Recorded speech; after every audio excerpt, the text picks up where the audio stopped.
Hope you can enjoy it and that we can do it in the other CBGRAPH sections as well. Our first speaker is not here, just to make sure, not here, right?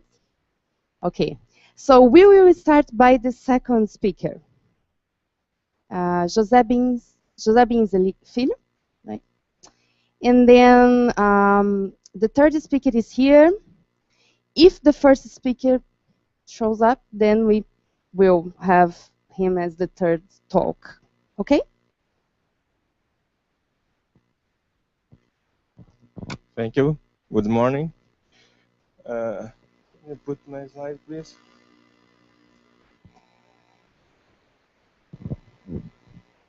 Well, I'm going to talk here about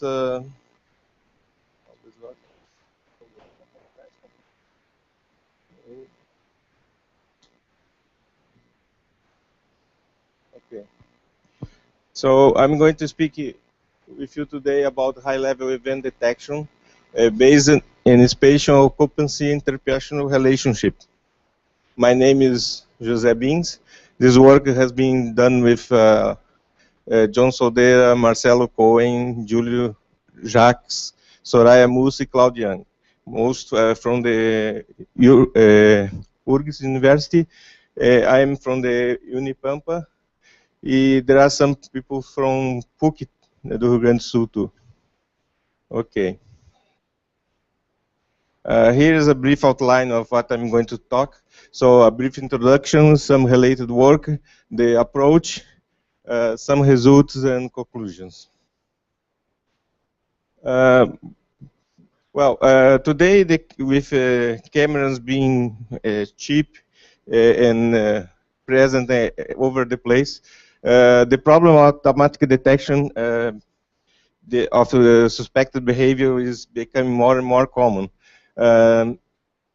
Normally, this is done by one of these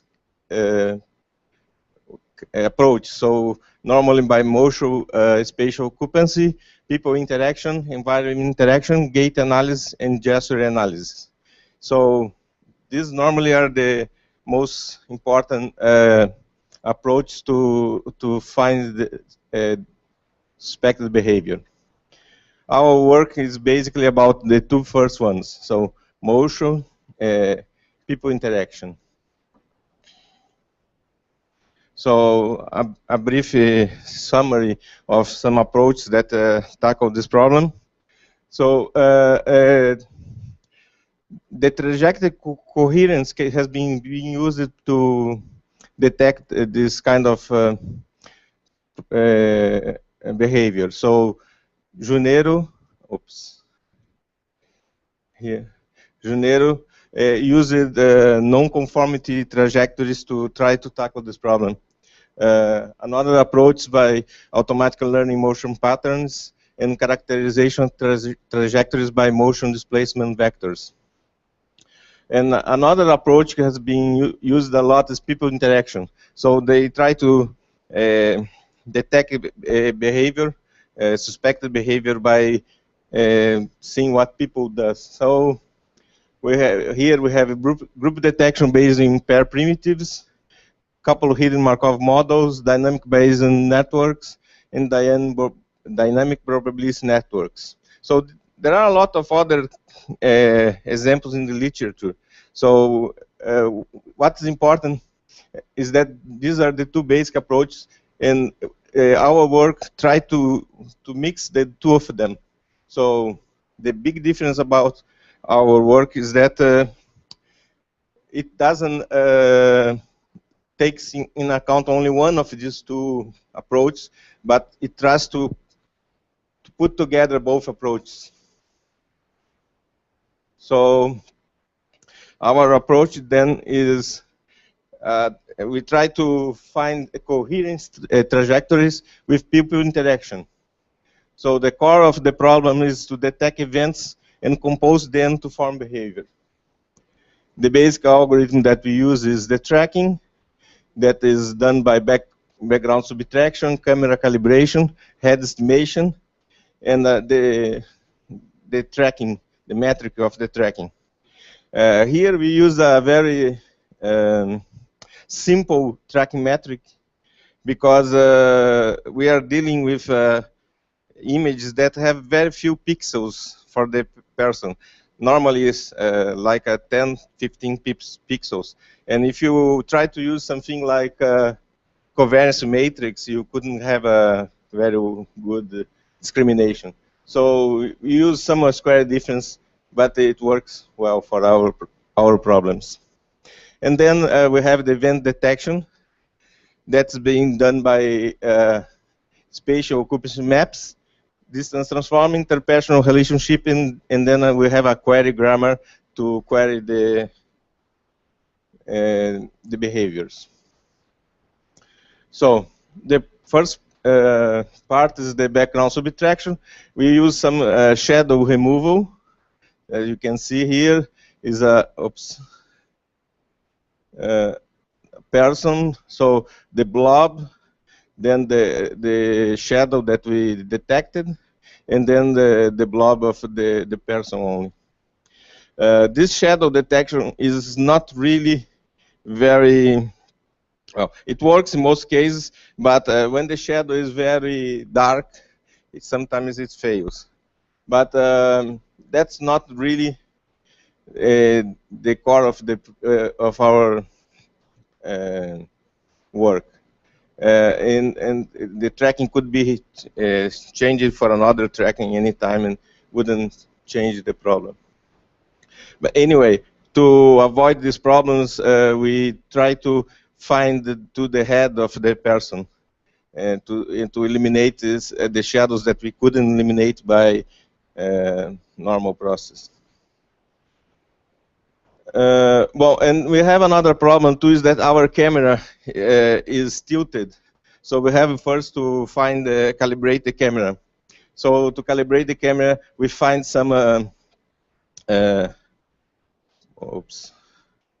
some points on the real world and the coordinates on the image, and try to find the calibration from that translates one to the other.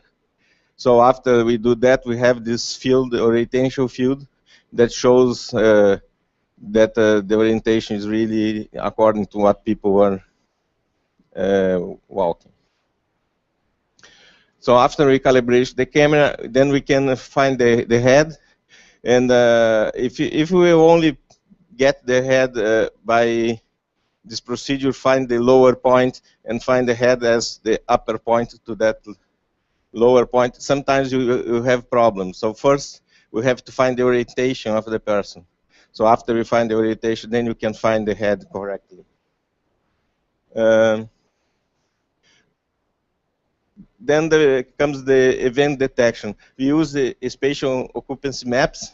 So it's basically a 2D histogram, but instead of, for each point, we use a Gaussian kernel. So over each point, we have a Gaussian kernel. It's a truncated discrete bidimensional kernel.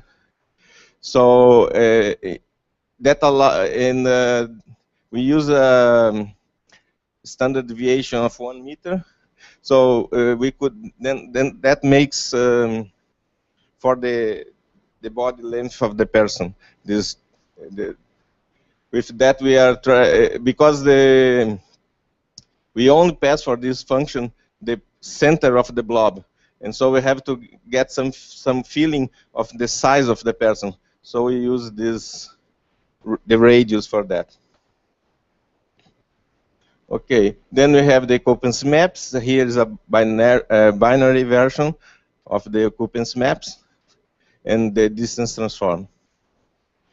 Well, with this, we can then use the interpersonal relationships to analyze how people meet.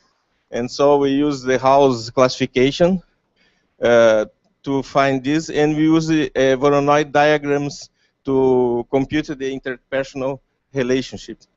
Can you click on the diagonal,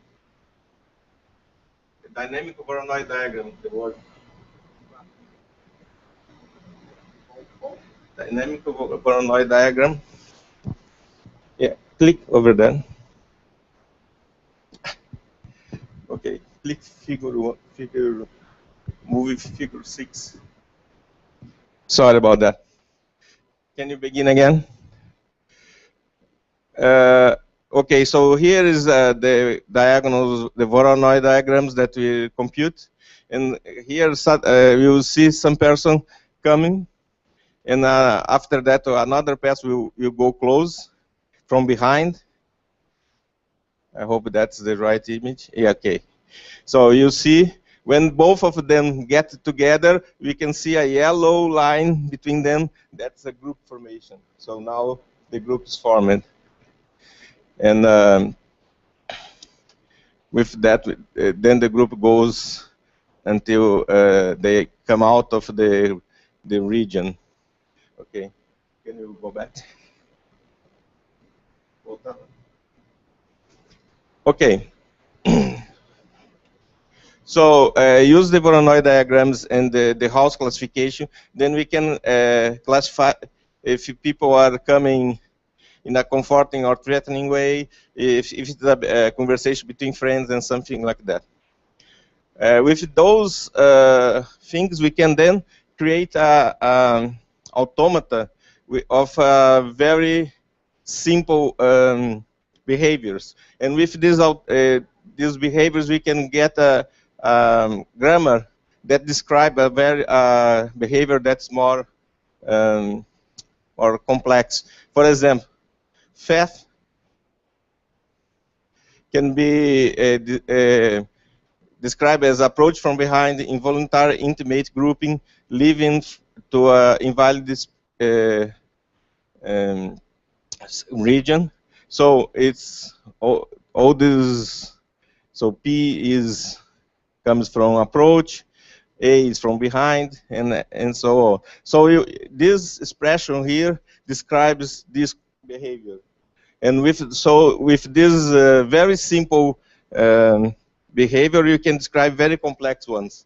And then this forms a finite deterministic automaton that can be run over live video or recorded video and find different behaviors. Okay. Now the results I show here. This is the video, the first video I shown you. Basically, and here's the video for theft. The person comes from an invalid region, then it goes approach, getting intimate distance, then moves away. So that is considered by this expression theft. Well, conclusions. As long as we know, is the first approach that uses spatial occupancy and interpersonal relation both at the same time. It depends of the tracking technique. We use some tracking, but we could change it for any other tracking technique. But it's very dependent of the tracking results. Or in other words, we have to have a good estimation of the position of the person to get good results. It's able to detect complex composition of simple events. The problems with the tracking are basically when you have strong shadows or groups entering near position or person with low contracts with background. We try to detect this using the head position, and if two persons enters at the same time, the distance of the two peaks of the histogram. And so we could make it work, although the tracking is not really very, very good.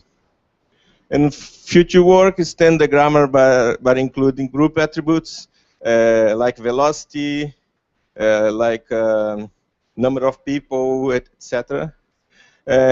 Consider body position, standing, sitting, standing still, because right now we only the only position that we assume is person is standing, walking, and perhaps enhance reliability by extra cameras or night vision cameras, or if you have two cameras, do you have a better tracking, and so we can improve in this way.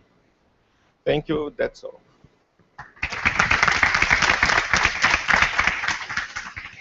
Very good, Jose. Thanks. Any questions?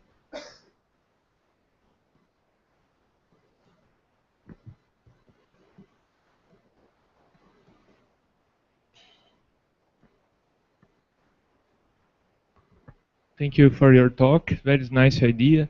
The evaluation, do you use a public data set or you collect the data? We collect the data set. It's a camera in the campus of Cook University.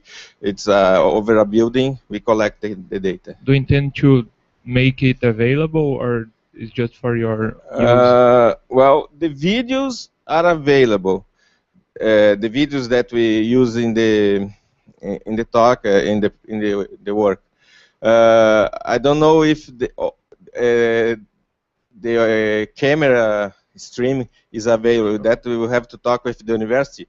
But if you send me an email, I can check it. Okay. And try to see if you can get them. Okay. Thank you. Any other question?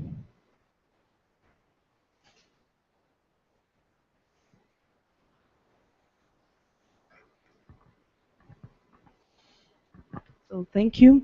When you do the queries, the videos are already processed, or it's all real time? You compute the Voronoi diagram, or?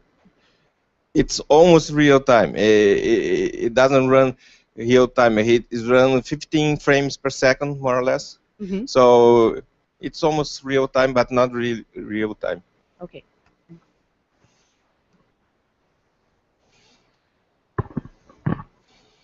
The events that you detect are predefined, or no. What is predefined are the basic behaviors. So two people meeting from behind or from front, these are predefined. But how you compose these simple behaviors to form bigger behaviors, this is you put this, define this in the grammar, and then give this grammar to the program. The program creates the automata, and then it runs. So it's not predefined. So complex behavior are not predefined.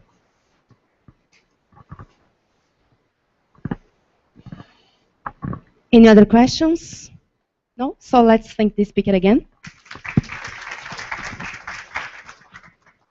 Just to make sure our first speaker is here. No? Okay, so now we will move to the third work. Okay, this work will be presented by José Elias from Unicamp, and it's named Continuous Sign Recognition of Brazilian Sign Language in a Healthcare Setting.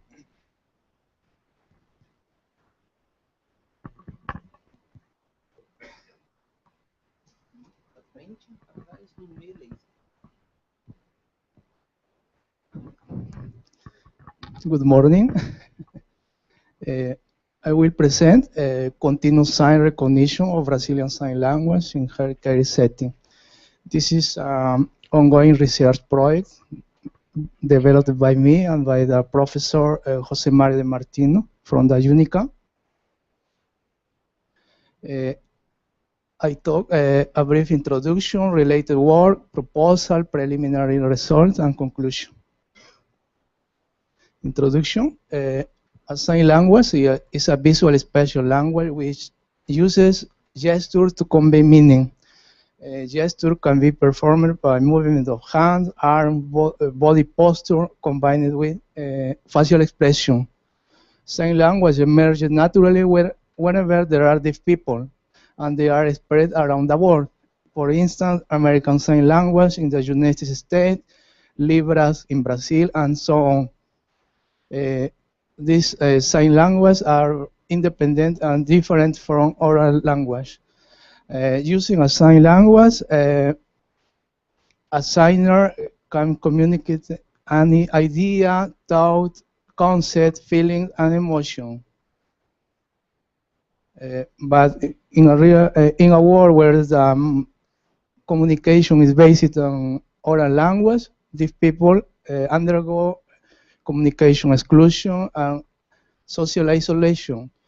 To alleviate these issues, interpreters can provide translation between hearing and not hearing people. But the shortage of the interpreters restrict their presence to a few situations. Computer system also can recognize signs and translate them to oral language.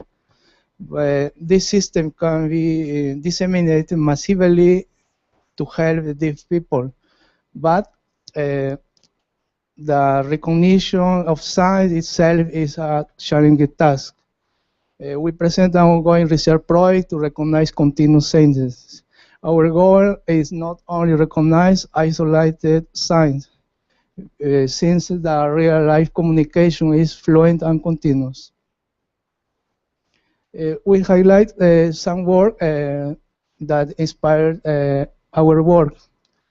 Started a pendulum that presents the first system to recognize sentences of American Sign Language. This uses a fixed structure of subject, object, and subject, verb, and object.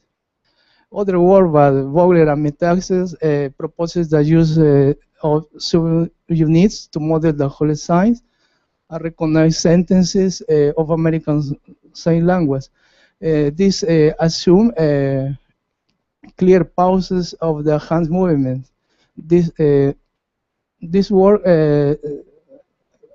uses hidden Markov model to modeling the sign. Other work by Yang et al. Introduced the use of conditional random field to recognize sentences. Bragato et al. Presented a system to recognize Libras alphabet. They recognize hand shape of the Libras alphabet using artificial neural network. Other work by Pisolato and Sousa presents methods to recognize static hand shape and dynamic sign of Libras that uses a combination of hidden Markov model and conditional random field. Other recent work are focusing on integration of non-manual feature because, for instance, facial expression can change the meaning of a sign.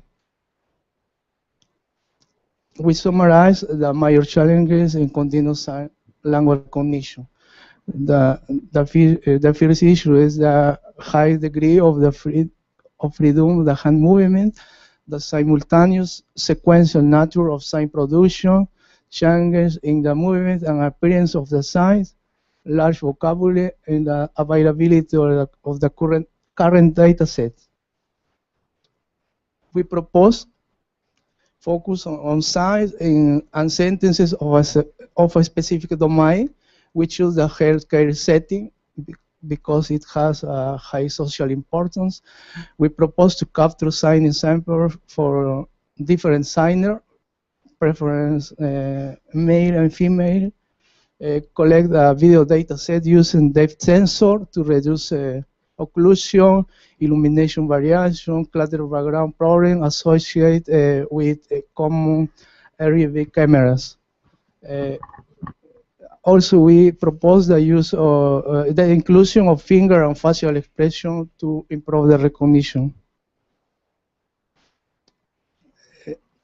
We present some snapshot of the sentences collected. Today I got sick with flu. The complete sentence you can see in the lower right side. The sentence consists of 4 signs.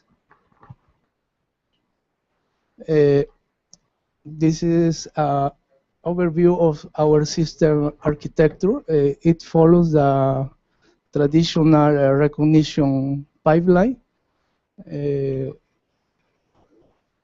Signs should be translated to written sentences. Our current data set consists of RGB and depth image and body skeleton data. In the image processing, the hand location is provided by the Kinect tracker, and we perform the hand segmentation based on both RGB and depth image.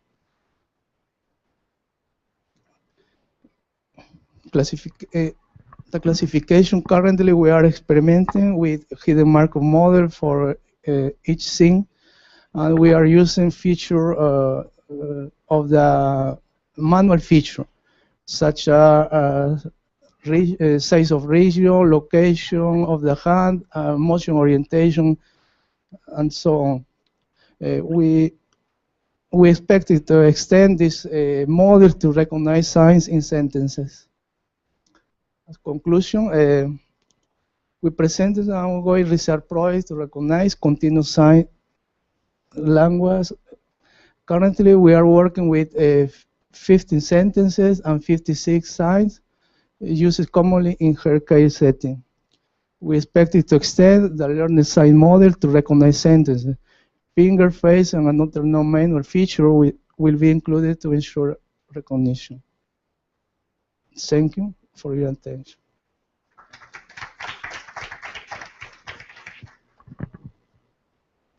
Thank you, José. Any questions? No questions at all? So you enumerated some challenges of recognizing signs. Do you think there is a specific challenge to recognize Libras signs, or just they are for all kinds of signs? We are focused on Libras specifically. So do you think there is a challenge specific to recognizing the signs for Libra? Each sign language is very different of other sign language. Specifically, Libras. Libras is in the Libra, the word order is variable. First, second, it has a presence of high presence of facial expression. Also, it is there are presence of topics, many topics. I'm sorry. Sorry.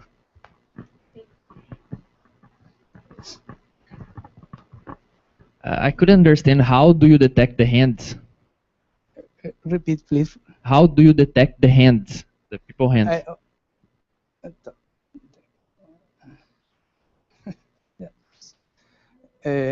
Now we use first we use both the color and depth image. From the color image, we construct a Gaussian model of the skin. We learn the skin model for the first frames of the video. During the movement, we track the hand position using. For now, we are using the location provided by the Kinect tracker. We combine the RGB mask with the depth thresholding image. We threshold the depth image under the hand location.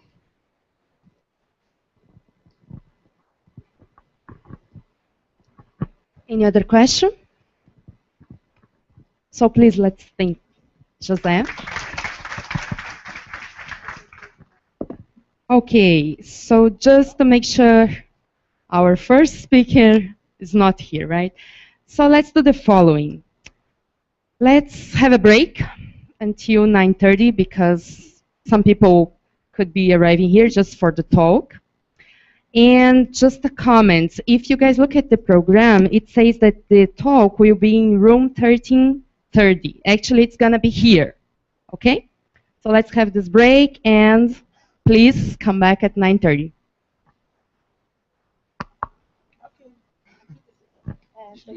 Só segurar. Ah, foi. Foi? Obrigada. Não, não. Agora.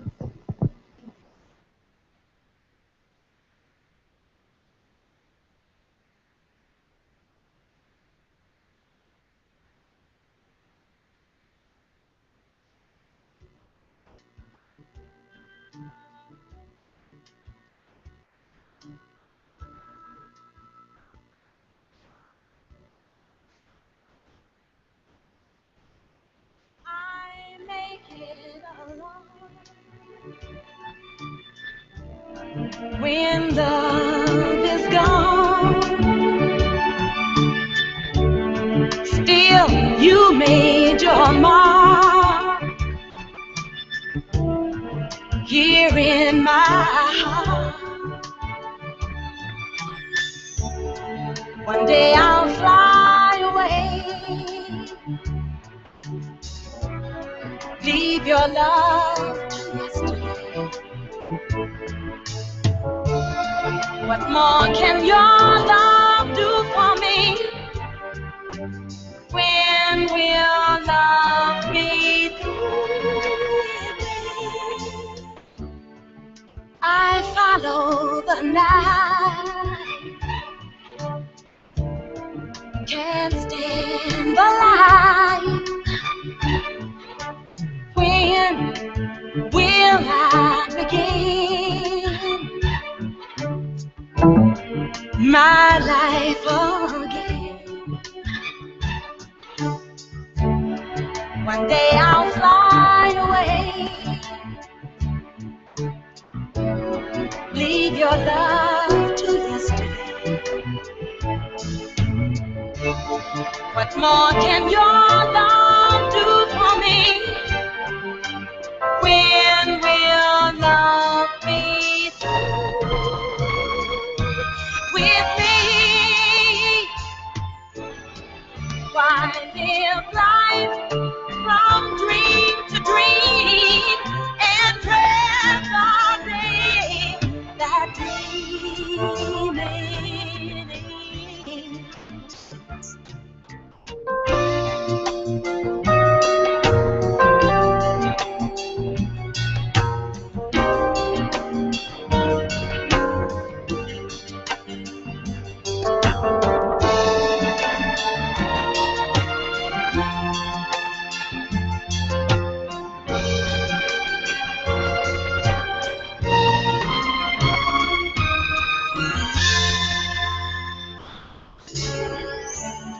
One day I'll fly away,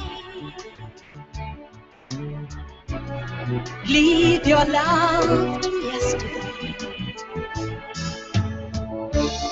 What more can your love do for me?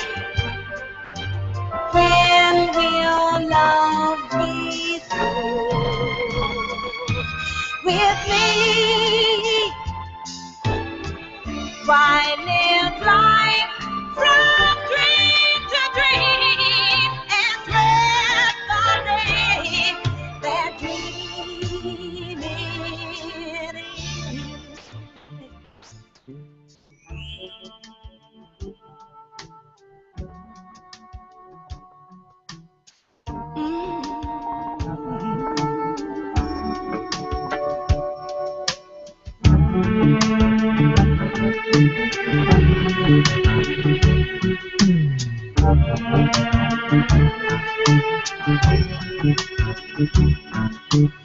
One day I'll fly away,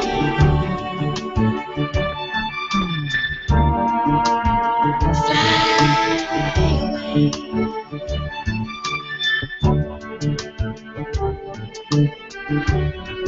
One day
Who's gonna tell you when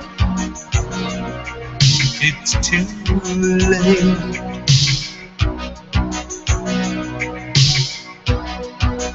Who's gonna tell you things aren't so great?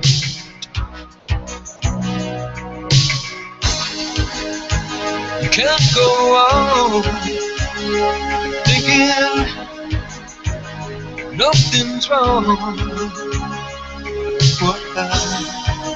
Who's gonna drive you home tonight?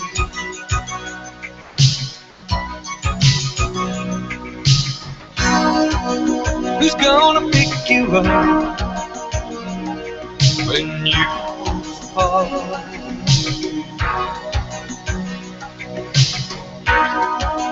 Who's gonna hang it up when you call?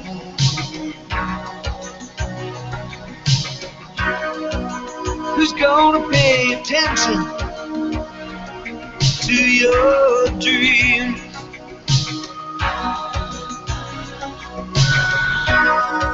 Who's gonna plug their ears when you scream?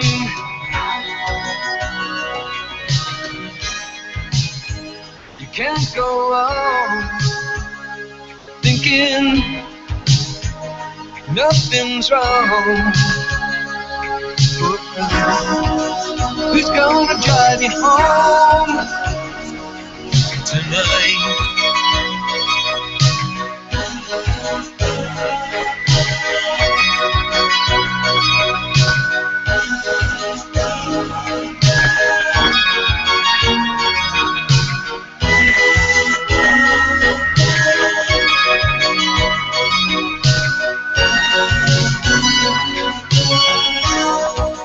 Who's gonna hold it down when you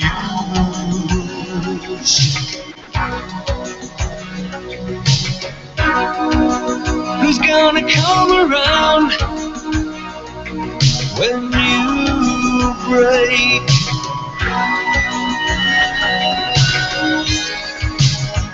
You can't go on thinking nothing's wrong.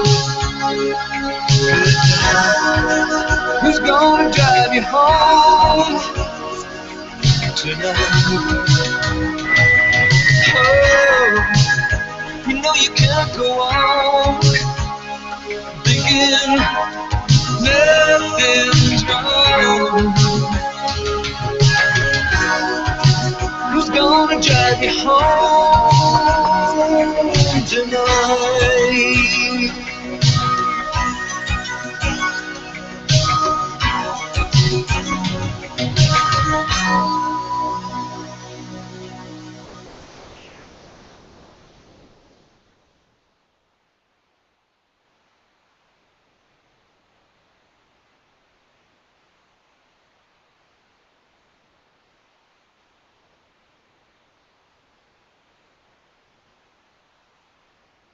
The whispers in the morning of lovers sleeping tight are rolling by like thunder now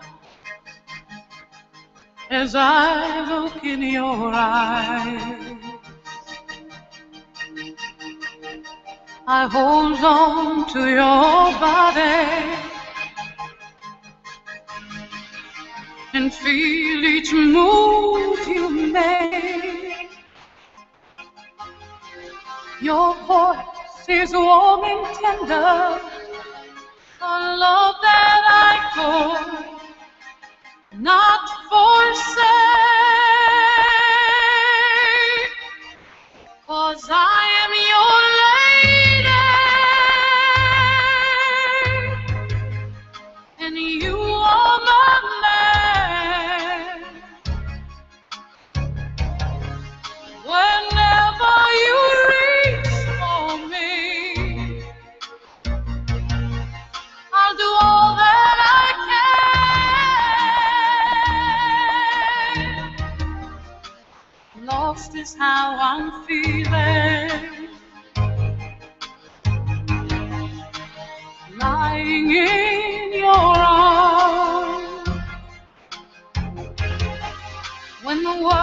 outside's too much to take. That all ends when I'm with you. Even though there may be times it seems I'm far away, but never wonder where I am, 'cause I am always by your side, 'cause I am your lady, and you are my man. Whenever you reach for me, I'll do all that I can. We're heading for something, somewhere I've never been. Sometimes I am frightened, but I'm ready to learn about the power of love.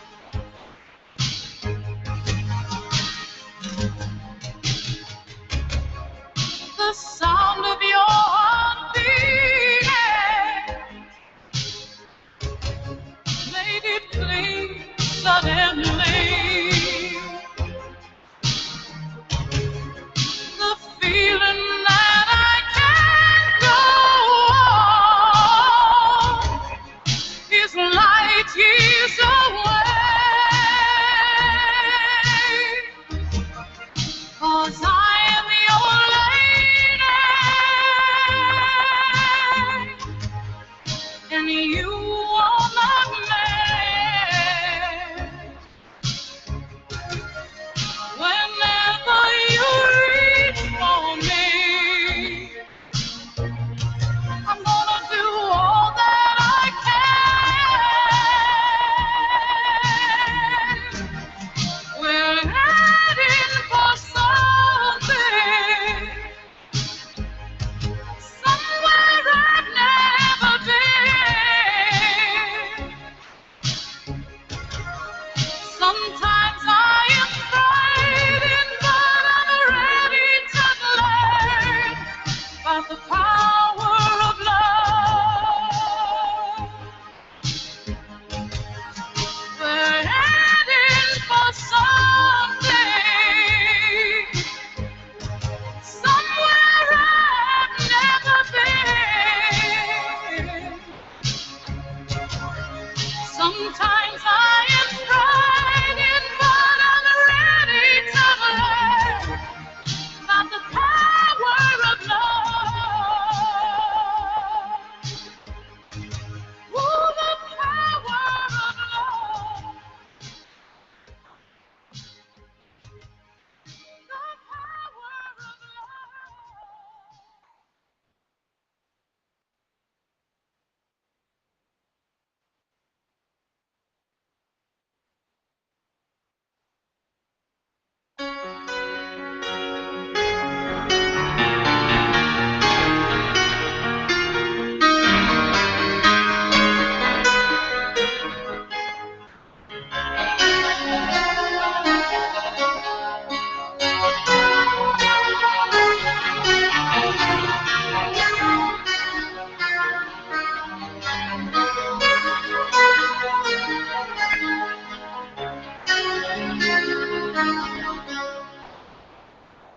I don't wanna talk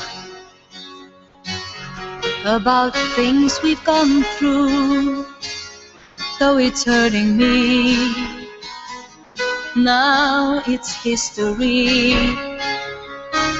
I played all my cards.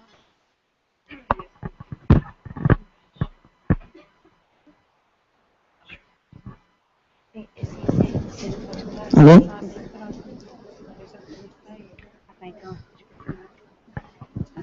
So, good morning, everyone.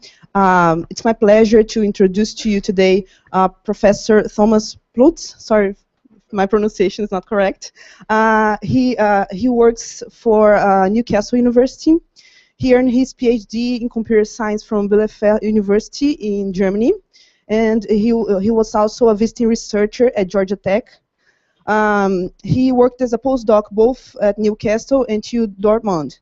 His main research area is computational behavior analysis, and today his talk will be I know what you're doing and I can tell how well, and how to look beyond traditional active recognition. So let's welcome Professor Thomas.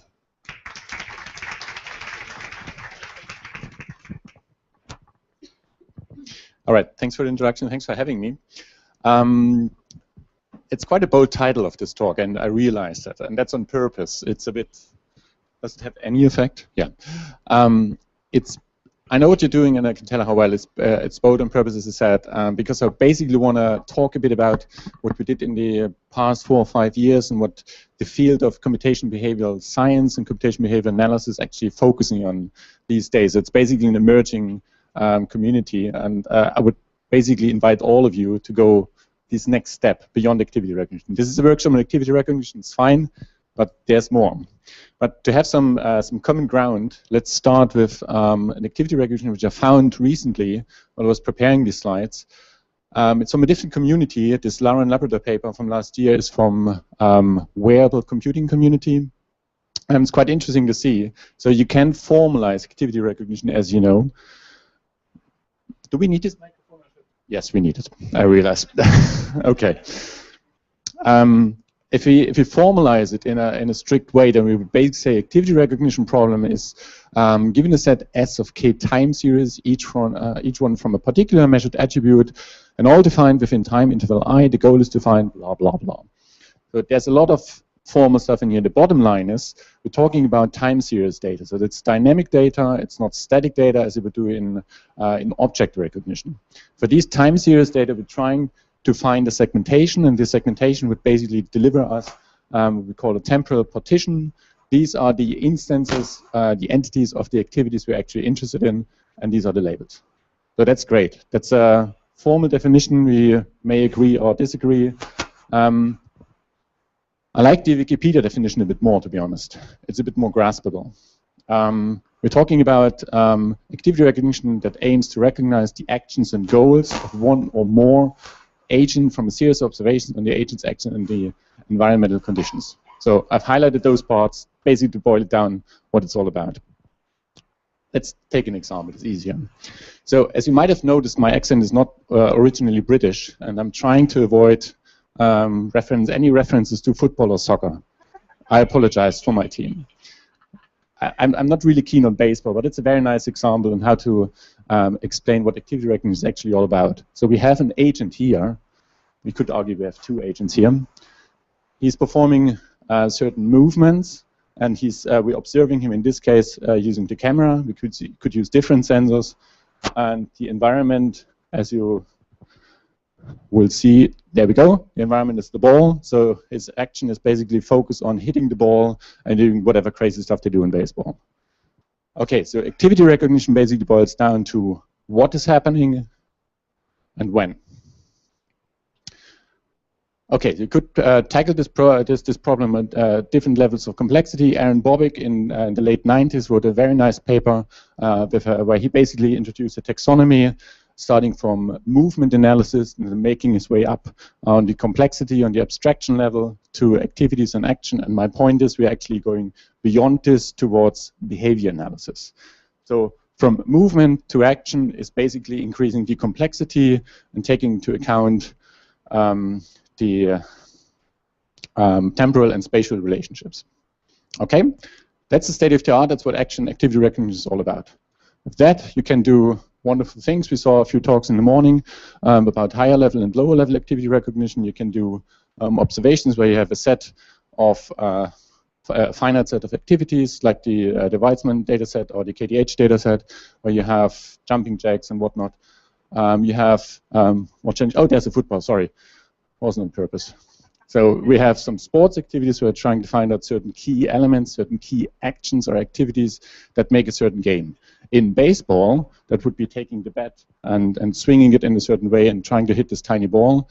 A bit more challenging probably is on the right. That's the Hollywood data set. It's probably the most challenging data set and we have in the vision community as of now. I must say, activity recognition is not only a vision-based problem. So I'm working in Newcastle, as Fernando said in the introduction. We have basically a Ubicomp lab there. Ubiquitous computing and wearable computing is well known for being very creative in doing activity recognition with all sorts of crazy sensors. Start with your phone. That's a very nice sensor. If you really wear your phone, right now my phone is in the bag, so technically speaking, I'm dead as of now because my phone is just lying flat. So that's a concern. If you think about wearable sensors, you can think about this one, which is a sample image from a great European Union project called Opportunity. They really stick 72 sensors on this poor person over there. It's an academic project, I can tell. There's more realistic stuff where you use 1 or 2 sensors, or you put sensors into the environment, not cameras. People are a bit funny about cameras in their private homes. That's one of the reasons, one of the excuses of not doing computer vision. It's the wrong community, I know. They just don't know how to do computer vision. I need the sound, by the way. Where's the... Ah, here we go. Sorry. Thank you, whoever did something. Okay, so that's activity recognition, and let's do an experiment.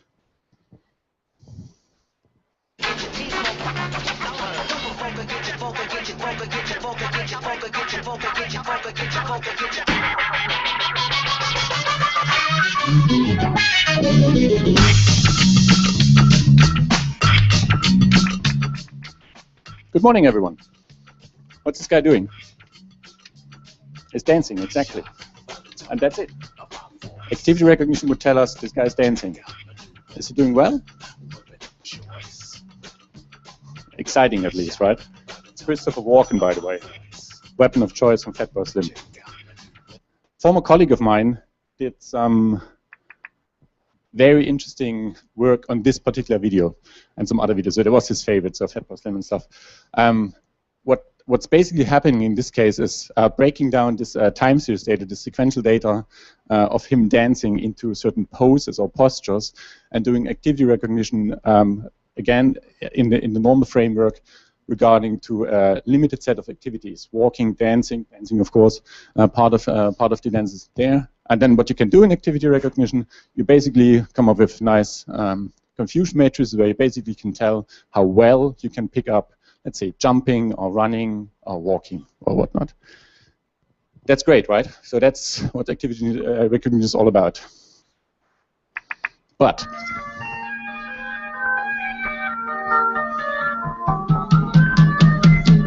focus on the right side.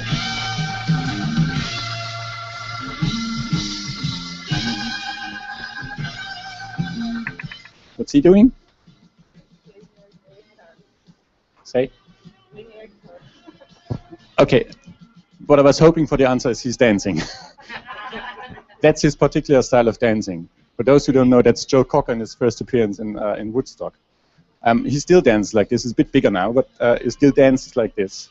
So strictly speaking, activity recognition would tell, what's this guy doing? He's dancing. Compared to Christopher Walken, this day and night, right? I mean, you may like his visual appearance or not, but that's a different style of dancing, right? And what the computation behavior analysis community is basically interested in is, what's the difference between the two? Who's better and why? That's what we're basically talking about when we're talking about beyond activity recognition. We call it quantitative activity assessment for computation behavior analysis. And that's more or less the intro to what I'm going to talk about in the next, let's say, 40 minutes. Okay? I'm going to start a bit with a more deeper introduction into the problems. I had planned to look into 3 examples we are currently working on this beyond activity recognition. I skipped the autism part for now. If you want to talk about this later, we can do, but I think it's a bit too much. I'm going to talk about 2 specific application domains where we look into skill assessments and then go into the technical details for a couple of methods we basically propose. And at the end of the talk, I'm basically trying to give an outlook on what's actually necessary. Because, I mean, we do this sort of work on skill assessment, which is great, of course. We write papers on that, and you invite me for this, which is great. However, we're not quite there yet, and that's what the third part is all about. And the first example is again with a video, because it's Sunday morning, Saturday. We have a few very passionate climbers in our group, and throughout Europe, I'm not sure how it's in Americans, but in Europe, climbing is very popular these days. So people, for no good reason, go out and about and find the next biggest rock and climb on it, and trying not to fall down. So apparently it's great. You need a lot of technical strength for that. You need technical skills. You need the muscular strength, you need the physical build for that, and you need a lot of technical skills in order to succeed in climbing. So the question is, how do you do this? Well, as usual in sports, you train for that. You do a lot of exercising and training and trying to get better. The problem with coaching is, with climbing is, no, I killed it now. The problem with climbing is, if you're not properly coached, you might start very early in picking up the wrong set of skills. And that basically could ruin your whole performance of yours, and then would basically kill your experience, your experience of the climbing activity. So the idea is basically you should have a coach who helps you with that. Well, one-to-one coaching is ideal, but it's impossible for a fairly largely growing community. And what these guys did, so Kasim Lada is the guy basically leading the whole stuff. So we built a coach system for climbing. So coaching system basically that measures how well you're actually climbing and gives you suggestions.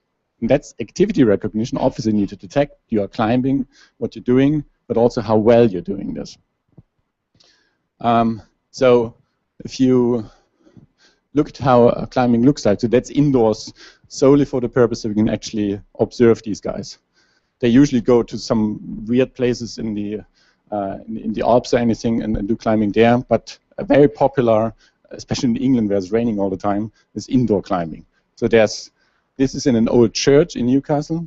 So the church is not used as a church anymore, but they use it as a climbing facilities now. It's quite fun, actually. So what you can see here is 4 different climbers, and you might spot the differences in their skills. So they all make their way up the wall. So that's the whole purpose of the exercise: go up the wall without falling down. But you see that this guy over here is specifically better than this guy over here or the one on the left. So now, how can you tell? A coach would basically look for certain parameters. He would basically look first for speed. So in most cases, it's desirable to complete the climb in the shortest period of time. That kind of makes sense. So the faster you reach the top of the mountain or of the rock, either the rock, well, if it's all the same, if you compare each other, then you're probably better than the guy who's slower, or the other one who just wants to enjoy it a bit more. Second parameter is stability, the ability to remain composed while holding onto holds. As said, climbing requires a lot of physical strength. So, and physical strength and technical skills combined basically help you once you hang on these holds over here, that you're not just flapping about. Third one is power, physical strength, as I said, and thereby it doesn't matter whether you have like super mountains of muscles. It's functional strength you would need. You can only practice through climbing. And the fourth one is control, and that's the ability to transition smoothly between holds. And you can see difference, especially between this guy and this guy over there. If you go from climb to climb, if you don't have the control and probably also lacking a bit of the power, then your transitions are not as smooth as you would expect. You have overshooting, and you basically have some tremor-like artifacts in there. So these 4 criteria is basically what a coach would look for. The coach would take it for granted. You're climbing, okay, fair enough. So dancing problem is solved. You're climbing, but in order to give you feedback to become a better climber, you basically look for these 4 parameters. That's what our technical system does as well. So we capture climbing. In this case, using wearable sensors. And the purpose here is that we use the higher temporal resolution of these wearable accelerometers in order to capture these fine differences between, you know, overshooting at a certain hold, or having like a tremor in your hand or whatnot. And also, ultimately, what these guys want to do, they want to go out in the Alps or in the Pyrenees or whatnot, want to climb there and want to find out afterwards, have you improved or not, if they survive, right? So that's the reason you could do this vision-based as well. So that's the system. It's basically a wristwatch-like device that features an accelerometer, gyroscope, magnetometer. We actually only use the accelerometer and record data that basically look like as follows. So I apologize, the video and the sensor data stream is not completely synchronized, but I guess you get the idea. So you see, that's the climb, where you basically moves one hand up. So that's the signal, the three-dimensional accelerometer data from the left hand, from the right hand. Yeah, left and right. So that's the climb. That's a region in between. You see the differences over here. For a really bad climber, you would see way more noise in between here. Okay. So for the assessment, the system is fairly sophisticated, where we basically have the continuous stream of data, the time series data. We need to segment it first into the climbs, because there's a different whether you're climbing at the moment, like you have well, you have a certain stroke in your activities, or you're on a hold. We use a sliding window approach for that, and then a bit of a fancy feature extraction using some deep learning approach, and have a classifier afterwards. Right. So the classifier then comes up with the justification of these 4 parameters. In the application, the same procedure. That's fairly standard. Apart from the feature extraction, that's a bit more fancy. Okay, the assessment then, as you might imagine, looks like that. So you have time series data. Again, could be vision-based blob tracking data in spatial resolution as well. You segment into climbs, and then basically for every single climb, we come up with estimates of those 4 parameters. So these 4 parameters can basically be formalized, and there we go. Deployment was, as I said, in these indoor climbing walls in Newcastle in the northeast of the UK. So first objective, obviously, to find out how well can we actually pick up those elements, those episodes of climbing. That's the classical activity recognition. Are you climbing or not? Are you dancing or not? All right, so that's first part of the segmentation, and the more interesting part is the actual skill assessment. And for that, we used a bouldering competition. Bouldering is a specific type of climbing. Don't ask me about the details. It's a specific type of climbing. Includes a rock, where we had a fair amount of climbers doing the competition, and we had expert ratings afterwards who basically ranked them and came up with a winner, whoever's the best in there, based on these criteria and whatever criteria they use. And the results are look pretty promising. So the climbing detection can consider solved. So the problem, so we have precision recall of almost 100%. It looks straightforward, and it is, to be honest, it is straightforward, because what they do is if they're really on the wall, they change massively the orientation of their arms. Right, so if you fiddle around, if you drink a coffee, or if you fiddle around with the ropes, or you're getting yourself ready for the climbing, that's completely different than being on the wall and doing certain coordinated moves with both hands. So that's not surprising that this is working so well. So based on the climb segmentation, we can then compare the scores as provided by the judgment committee, and as we provided based on our analysis of these 4 parameters, and we come up with a fair correlation of some 76%. And if we change the, if we take a bit of background knowledge about the physical build of the climbers, which is obviously important. If you're on the wall and have some physical activities, if you're really strong or really a bigger physical build compared to some very slim people, there's a difference in their physical movements. It's just the nature of human movements. So if you compare this, then the correlation goes a bit up. So it's not perfect, but it's basically to prove that we can detect these activities, climbing activities, and we can also judge to some extent how well these people climbed. And that obviously is now the the basis for a coaching system. And these guys who basically led this research in our group, they're very keen on commercializing this whole thing. So a bit of shameless self-advertisement. If you're into climbing, there's a product out there called Climbx, and with a shiny website that reports exactly those 4 parameters. Second example. So we talked about climbing, which is basically sports related to how you can improve in the sports. Professional skill training is relevant for a number of professions. We picked one example where it's vital, if you like. It's surgical skill training. So every medical student has to undergo surgical training before he or she can actually go into the surgical theater and do some operations on actual real-life humans. So they usually do this, believe it or not, on pigs' carcasses, like on dead pigs. And you know, the kids, the students. Sorry, Freudian slip. The students then basically practice on the carcass and on the bodies, and then do a manual skill assessment.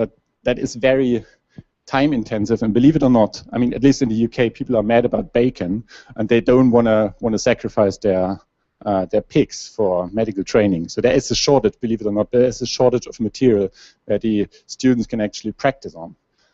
Someone would still need to supervise them, and someone would need to judge them. So whatever they did to the tissue, was it good or was it not good?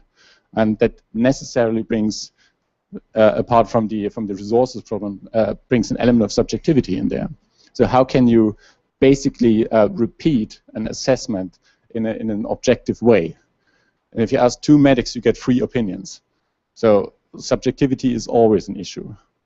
And there's one minor thing that if you really want to dig into dexterity, for example, that's really hard because someone would really need to focus as you do your exercises. There is a bit of work on skill assessment with robots. So there's one specific monster, this thing over here. Somewhere there's the patient, I believe, there. So this thing over there is called a Da Vinci. It's a, how's it called? Robotic minimal invasive surgery thingy. So that's a super expensive robot which medics use for teleoperations, basically. So because he's the surgeon, and the robot basically has all the manipulators over here. So there's no need that this guy is in the same room as the patient. That's what people do. If they have like these famous surgeons who do heart surgeries and whatnot, they can't be in the same place because they live, you know, as it happens, in a different country, then they could do that. That's basically the application case. And that's why it's so expensive. They also use it for skill training with students. But as I said, it's expensive. It's very expensive. So we're talking about 200K or something here, at least. It's expensive, and it's in this case, it's procedure specific. So they basically program the robot for the assessment of a certain operation. So if you have like a heart operation and the guy is basically doing the heart operation, that's what it's all about. If you do a hip replacement or something, you start from scratch again. And it's gesture-based, which is a technical detail. But what you can see, and there's papers on that the trajectories of the movements you get out there between a non-expert and an expert, they differ massively. And that's the same what we saw in the climbing example.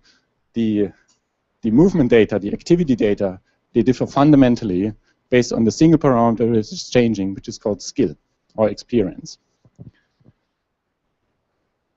Okay, so we work on a project that's a collaboration between Georgia Tech, Emory, Johns Hopkins, some folks in Cambridge, Newcastle, and Newcastle Medical School. We're basically trying to build a low-cost, universally applicable skill assessment system for surgical training, which is, in the end, hopefully objective. Okay, now, if you look at the data here, so this is an actual data set of students doing some real surgical procedures in there. There's not an awful lot of procedures you can actually do, these basic procedures. So you could basically use a scalpel. The scalpel is not in the videos over here. Do an incision. You could use the needle hold and the forceps to basically do the stitching in there as well. So that's basically what you have. What I'm saying is the activity recognition is almost trivial. So we could argue there's like 5 or 6 dedicated activities, a finite set of activities, and yes, that's what you do. That's basically what we consider as pre-processing. So we could, interestingly, this whole project started as you can see over here, that's this white thing. These are accelerometers. These are basically sensors that measure 3D acceleration as you perform the activities. And we of course, we filmed the whole activities because we wanted to give ground truth annotation. And then the whole project deteriorated and became a vision project because we used this observational videos as our input data. In the end, it doesn't matter. Right now, we're working on the accelerometers. Focusing on keystrokes and surgical gestures, and trust me, everyone in this room, even if you never had any medical training, can handle a forceps or can handle a needle holder. With a bit of training, you can do this. These are keystrokes and surgical gestures. The question is, though, no offense, but if one of you guys would, operate me on the open heart, would I trust you? As I said, no offense, but it requires training. So how to objectively assess whether you can do this or not? Well, in the medical community, there's a lot of people who think about this sort of stuff, and they came up with a scoring scheme, which is called the Objective Structured Assessment of Technical Skill. It's a wonderful term, since nobody can actually pronounce it, we call it the OSAT scoring, which is basically a set of criteria they have specifically inferred from their domain, which is related to surgeries. Respect for tissue, as you might think about, if you take the scalpel and just stab it into the patient, that's not great respect for tissue. So, and then you have, on the x-axis, we basically have a Likert scale from 1 to 5 with deliberate omissions of 2 and 4, where you basically rate this specific parameter, this specific criteria, from worst to best. And that's more time and motion, instrument handling, and so on. So this is great, and this looks familiar, doesn't it? It's like the 4 parameters the coach in climbing would basically look for. And here we go again. So we have the activity recognition, which I offensively called a bit trivial. These surgical gestures, that's easy to find out. And now we have a different set of parameters we basically look into after the activity recognition in order to come up with a skill. And as I said, we do the whole thing video-based these days, which basically says we have an observational video from the medical student, in this case, performing these sort of activities. So this, I haven't said this slightly disgusting thing is some silicon tissue, which is an artificial skin or artificial tissue where they can basically practice, in this case, stitching operations or stitching procedures. And then we basically translate this into something like these OSAT criteria based skill classification. We can do a skill assessment and a bit of dexterity analysis. I won't go too much into detail of the dexterity stuff over here. And okay, so that's the system. Input data goes in, tool hands motion, motion texture analysis, or another approach I'm going to talk about, and those 3 assessments. Okay, so these were the 2 of the 3 examples I wanted to talk about, what I actually mean by going beyond activity recognition when we talk about skill assessment or quality assessment. I think there's a lot of relevant application domains. Now, the more technical bits come now, so we basically we came up with a lot of techniques to tackle those. A lot of them actually failed, but some of them actually work quite well, and 2 of them are going to talk about now. So when we talk about activity assessment or skill assessment, we first of all need to find a way how do we represent activities. And there's an awful lot of work about it in the literature. So we have STIPS, very famous Ivan Laptev stuff, more recent stuff, dense trajectories, attributes of one of my favorite approaches, CVPR 2011, where you basically describe an activity as a combination of certain attributes. So we go over here, golf swing, so we have an attribute, is it indoor related, yes or no, is it outdoor related, yes or no, transition minor, tonsils, and so forth. Very nice approach. Based on this representation, you can do wonderful analysis of certain activities you're interested in, or do wonderful ACTOMs. So, suturing, the videos or the input look like this. So, all these flashing dots is basically our pre-processing. So we have two approaches. The first one is on LabTEV STIPs, and we have an HOG and histogram-oriented gradients approach as well, which in the end basically provides us with time series data of whatever is moving in here. And whatever is moving, by definition, belongs to the surgeon and needs to be assessed. Right? It's easier if you use the accelerometer data, because whatever is moving there is definitely the instrument the surgeon is handling. But as I said, in the end, it doesn't matter. That's the input data. We process the input data in order to arrive at time series data, which we then analyze for the skill. The first approach is extending bag of words with temporal information. And that's basically Vinay's baby. Vinay is a very gifted PhD student from Georgia Tech who spends now 2.5 years already at Google. So he just keeps extending his internships at Google. That tells a bit of story how good he actually is. So that is basically his thing here. So he steered the whole thing. And we came up with this augmented bag of words thing which we presented at CVPR last year, which uses bag of words. So bag of words, I assume, are known. If not, they are originally from document analysis, from information retrieval. Like the very first search engines basically used an unordered set of keywords from a certain document, put it into, not literally, but in a bag, and the second document the same, and you can basically calculate a Euclidean distance between those two, and it was a vector space model, and you can basically rank your documents. Google is a bit smarter these days, but that's where bag of words comes from. Then, a few years ago, people discovered in the vision community, hey, we could use visual words. And with visual words, pretty much the same, not randomized patches. Let's say, for argument's sake, randomized patches of certain objects, put them in a bag, and use that as a representation of your objects. And you can do object detection. Perfect. There's a wonderful paper on that from, I believe, 2006. I don't know. It's a bit no, it's not that old. Okay, so that's great. Bag of words, object recognition, not solved, but very decent. Then, a bit more recent, people figured out, well, you could represent activities as bag of words as well. But there's nobody stopping you, saying, okay, we have certain key events in our stream of data, our time series data, as in, a vehicle driving activity where you have, at some point someone needs to open the door to get into the car. That's an event. It's a key event. Close the door, start the engine, stop, and so forth. Well, why not putting this into a bag and call it a bag of words? Right? In this case, we have bag of key events approach. Okay, that's great. The only thing is, the difference between object recognition and activity recognition, or whatever goes beyond, is time. It's temporal information. It makes an awful lot of difference if you're sitting in your car 5 minutes or 10 minutes before you actually start. Think about surveillance. We had in the break, we had a quick conversation about surveillance. If you're sitting 5 minutes in your car or an hour, someone from the CIA might see this differently, what you're actually up to. So the idea is basically we use the bag of words because they have an awful lot of wonderful parameters, wonderful features, and extend them to make them actually usable for what we're up to, skill assessment.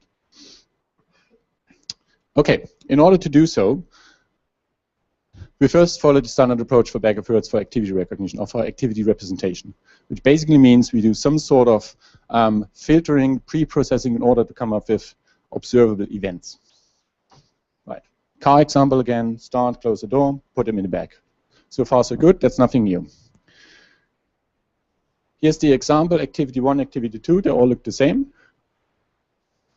Now we look into what the intelligence agency would be interested in, what happens between start and stop. In the traditional bag of words model, same representation, no chance of discriminating, but there's a difference, right? First one could be just at a traffic light, the second one could be, let's be peaceful, say a delivery package, right? Okay, so what we do, we incorporate this temporal information.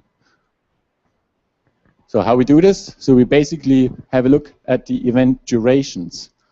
Duration of the events, duration between the events, cumulative temporal information. It doesn't matter. The point is we incorporate temporal information into the representation.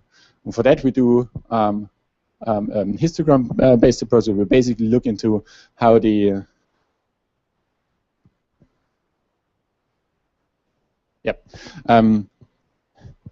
how the temporal events are actually distributed. And if you do a histogram, like a plain histogram approach, you would end up with a lot of nonsense information, because it's very unlikely to have like these long events evenly distributed as the short events. As you can see over here, that's a very specific distribution. So we bin it in a more sophisticated way. But in the end, it's an histogram approach. So and this histogram is then basically used to encode this temporal information between certain events. Now all of a sudden the yellow representation goes over into the yellow-orangish one, and now baba incorporates the temporal events. So our bag is a bit fuller now. Apart from the temporal information, one could also argue, if we're talking about time series data, then what matters is local structure and causality and global structure. It's first focus on the local structure. If you ever came across speech recognition or have ever worked with HMMs, what HMMs basically do is capture the very local context. If you go one step beyond, basically looking to sequences of certain events, what you capture with a pre-processing data, then n-grams are your best friends. So with n-grams, you can basically encode certain key events in their temporal context. This is a trigram in this case. So we would basically say A is followed by BA, or A is preceded by A and B.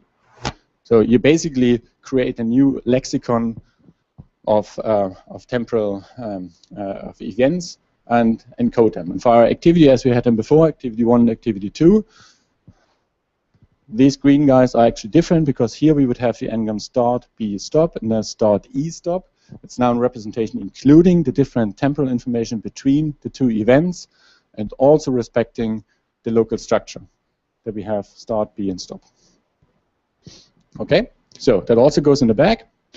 So now we have the original observable events, the temporal events, and the n-grams. And for the global structure, so if you have like a longer term time series, let's say the vehicle example again, the cars driving around the city for half a day, you could easily, theoretically, extend the n-grams to half a day events.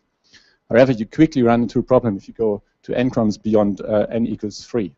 If you're trying to estimate like 20 grams, good luck with that. You need an awful lot of data, because it's a combinatorial explosion you have.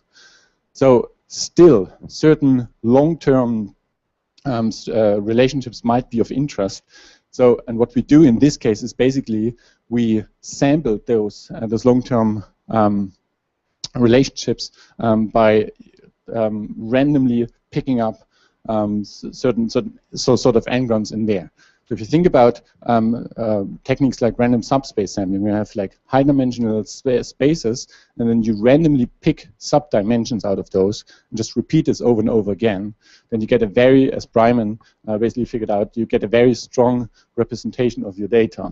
We do pretty much the same with our long-term relationships over there. So we take the long-term sequences and randomly sample randomly sample those n-grams, if you like, but represent them as regular expressions. Right? So the conceptual idea behind this, put global structure in as well. So, and this is basically how we end up with in our augmented bag of words. We have the original observed events, temporal information, local causality, the n-grams, and global patterns represented as random regular expressions. Okay, that's great. Now let's come back to our original goal, the skill assessment. And the second example we had, the surgical skill assessment. So we recorded the data set. You're familiar with this one already. Where we had students asked to do their surgical training, as they would do this usually in medical school, in 2 sessions. So the first session, we would basically assume they don't have any experience, and then they do a bit of practicing, and then we have a second session. We end up with a fairly sized data set of 64 videos, and we then basically asked surgeons, experts in the field, to rate these 64 videos according to the OSATS criteria I have introduced beforehand, respect for tissue, time and motion, and so forth. and their overall impression about the level of expertise the students had, like novice, intermediate, and expert. Okay, pre-processing, I don't go too much into details. We use standard techniques in order to basically translate these videos into this time series data we want to analyze, as I just said before. Okay, some results. These are basically the baselines, bag of words, as used before, without any fancy encoding, time in addition, and that's the final augmented bag of words that I just introduced. So, great. So we're basically improving quite substantially over the standard approach of using bag of words for activity recognition and skill assessment in this case. We compare this in the paper with HMMs and other techniques as well. They outperform them all. So that's great. Even more great is that this technique is basically generalizing across the domains. So the results I've shown here is based on the surgical skills on this data set. In the paper we also have football, pervasive activity recognition, and wide area surveillance. The wide area surveillance is quite interesting because it's some data from the DARPA in the US, where basically the task, well, as you might imagine, is pick the terrorist, who is the terrorist, and that's a very challenging task if you think about it, because the activities, and here we go again, the activity recognition is, okay, what is the guy doing? So it's getting in the car, driving around the city, going somewhere else, and whatnot. Now the interesting bit, and the basically the recognition target is this guy a terrorist or not? And terrorists are really good in impostering not being terrorists, because otherwise they wouldn't be good terrorists. Okay, so that's a really challenging data set. And what shall I say? ABAR works really well on that. The second technical thing, technical approach to skill assessment, and again, I'm talking about the surgical skill assessment over here, is based on motion texture analysis. And the idea here is basically that we treat the whole sequence of surgical skills, the surgical procedures, as one big stream of data, and look into the transitions between those key events and try to find out measures that basically encode the skill, so how well the students actually performed this.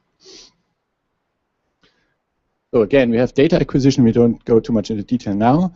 Pre-procession in order to get the motion features based on those extracted moving parts, which then end up in our time series data, and then we encode the motion dynamics using frame kernel matrices, which I go into detail now.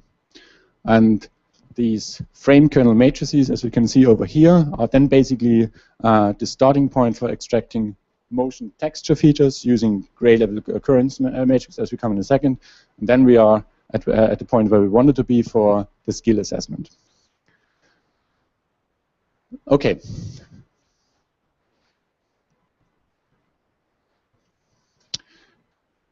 Motion data extracted using STIP from the expert videos, which gives us the spatial and temporal gradients, and then we do a bit of clustering using standard Hock and Hopf features, and then we get basically the moving parts, which we then cluster and get the motion class distribution from STIPs of moving entities. That's the pre-processing, which we then feed into the frame kernel matrix. We basically translate the original camera, the video stream, into this sort of representation. So this one is basically n times n, and n is the length of the video sequence. So frame kernel matrices is not what we have invented. They are used for segmentation. And if you look at the data over here, you see this shiny blue lines in there, and these are basically indicators that something is actually changing at this moment in time. And that's an indicator for segmentation, that whatever is between the blue lines can be treated as one particular entity. Let's call it the label or an activity, as we had in the very first slide in the definition. So now if you look at this, sharp activity transitions would basically end up in a block diagonal result. And that's in a block diagonal version. That's the property of these matrices we are exploiting. Okay, bit of formula stuff. We start with d-dimensional time series, and the d is actually, it doesn't matter in this case. For the accelerometer based, it would be 6-dimensional because we have 3 accelerometers on each hand. So if we have more utensils, then even more. For camera data would be one camera data stream. And then we do the usual gray matrix and extract a kernel matrix, which we normalize. So in the end, we end up with a normalized Gaussian kernel, which is then the basis for the frame kernel matrix, which is illustrated here. Okay, some nice vision-based side aspects. Due to the kernel mapping, we actually have a view-independent representation over here, which is great because if you think about it, this training scenario we have over here should work with minimal instrumentation. So what we literally did for this data set is we put the students on a table with their silicon tissue, and we put the cameras onto tripods without any calibration or whatnot. As I said, the cameras were mainly in the first place were mainly planned to be used for the labeling only, not as data input. But there we go. Okay, we end up with the excuse me. We end up with the frame kernel matrix based on which we then extract the motion texture features. Okay. With normalized Gaussian kernel functions, we can actually model similarity in local neighborhoods. So that's great. And there's a bit of technicalism in there. And the interesting bit over here is that we basically combine those two parts. That's our representation, frame kernel matrix, essentially for representing the data, which basically gives us direct access to these skill parameters, as we hypothesizes. Texture analysis basically takes care of the skill assessment, which comes out in the end. So if you look at the motion dynamics, which is a bit more striking if you compare surgeons with different levels of expertise or different background. So on the left, we have a novice, that could be me, fiddling around with the stuff. On the right, we have a heart surgeon. So you see the difference over there. So the structure here is way more organized. So we're almost back to a block diagram, a matrix, whereas here it's all over the place. That's a mess. So that's the idea. So if we have this sort of representation, then we basically have the key to what we believe is underlying the skill. Now we only need to take this one and translate it into a classification job. So for one person, you could even see the difference. So that's data for one particular person using non-dominant hand, dominant hand without practice and with practice. So you can see the improvement over there. Right? So there's a mess basically here, and that's way more organized, especially on the lower right. Okay, so we're basically having a nice representation of our activity data, and how do we exploit it? There's a thing called gray level co-occurrence matrix, which does a perfect job or does a nice job for texture analysis, because now all of a sudden we're bound to a texture analysis problem. And that's what we do. There's 1.5 million features you could extract from gray level co-occurrence matrices. I won't go into details here. It's in the paper, and you probably know more than me about this. That's the interesting bits here. So remember I should have put the old figures in here as well. That's the procedure I just talked about, motion texture analysis. These are the OSATS criteria again. So we have improved quite a bit over here. But you know, the English say, now I shot myself in the foot. Because what have I missed here? There's no sequence information in there. Right? We treat it as essentially the whole data, the whole time series data, as one big chunk of data, and ignored completely the sequence information as we did before in the ABAW, the augmented bag of words approach. Okay, let's do it then. Let's put it in. So that's the extension to this motion texture analysis. What we basically do now is sequential motion texture analysis, where we use the same approach but break it down into small windows, divide the time series into windows, where each single window exhibits comparable motion dynamics to other windows. That's a sliding window approach, right? So that's what we do. And then we do the motion texture analysis. I just said it about it, only when we have motion. Everything in between, we leave alone. And then we have implicitly an encoding of the sequential features and come to a thing called sequential skill, motion texture for skill classification. All the same as before, input videos, we do some pre-processing with the STIPs and the cluster alignment and whatnot, and end up with time series data, where we now do the window-based analysis and can, here we go, can then basically do the same procedure as before. Okay? Now the interesting results. What we see here is basically a combination of all two approaches, of the variance of all two approaches. Same data set as before, OSATS criteria, and here's our augmented bag of words. This is over here. This one is the motion texture, and that's the sequential motion texture. And here we even do a feature selection process before. So we're getting better there. That was the skill classification. The skill classification, you would basically translate the original classification task into something where you focus on those criteria, the 7 OSATS criteria. The slight variant of this is skill scoring, where you would basically come up with a relative comparison between certain persons and in the end, through a linear regression, would come up with an absolute score. Say, okay, you ranked on a 5-point Likert scale of being a novice or an expert here and here. So that's the same approach with a bit of a trick. So we put an LDA-based approach in there as well, in order to project our final data onto our skill space, our expert space, and then can basically score these skills. Right? So what you see over here is basically the color coding is the predicted skill scores from the LDA space, as we just said before, and those guys here are our predictions. And you can see novice, intermediate, and expert nicely separate over here. Okay, that's a third bit. I'm not going into detail here. Dexterity analysis. Let's skip this for later. So what we basically saw now in this second application case of skill assessment is that we have two techniques that very nicely replicate what an expert would actually be doing beyond this activity recognition in scoring how well a person, a medical student, an expert surgeon would actually perform a certain task. That's good news and bad news. That brings us to the last part. So the good news is we are way beyond activity recognition, and we have a practical mechanism, practical method that actually can help people in assessing the quality of certain activities, which is of tremendous interest. The bad news is we started with the climbing one. That this guy who was passionate about climbing came up with these 4 criteria from coaching, borrowed from actual coaches.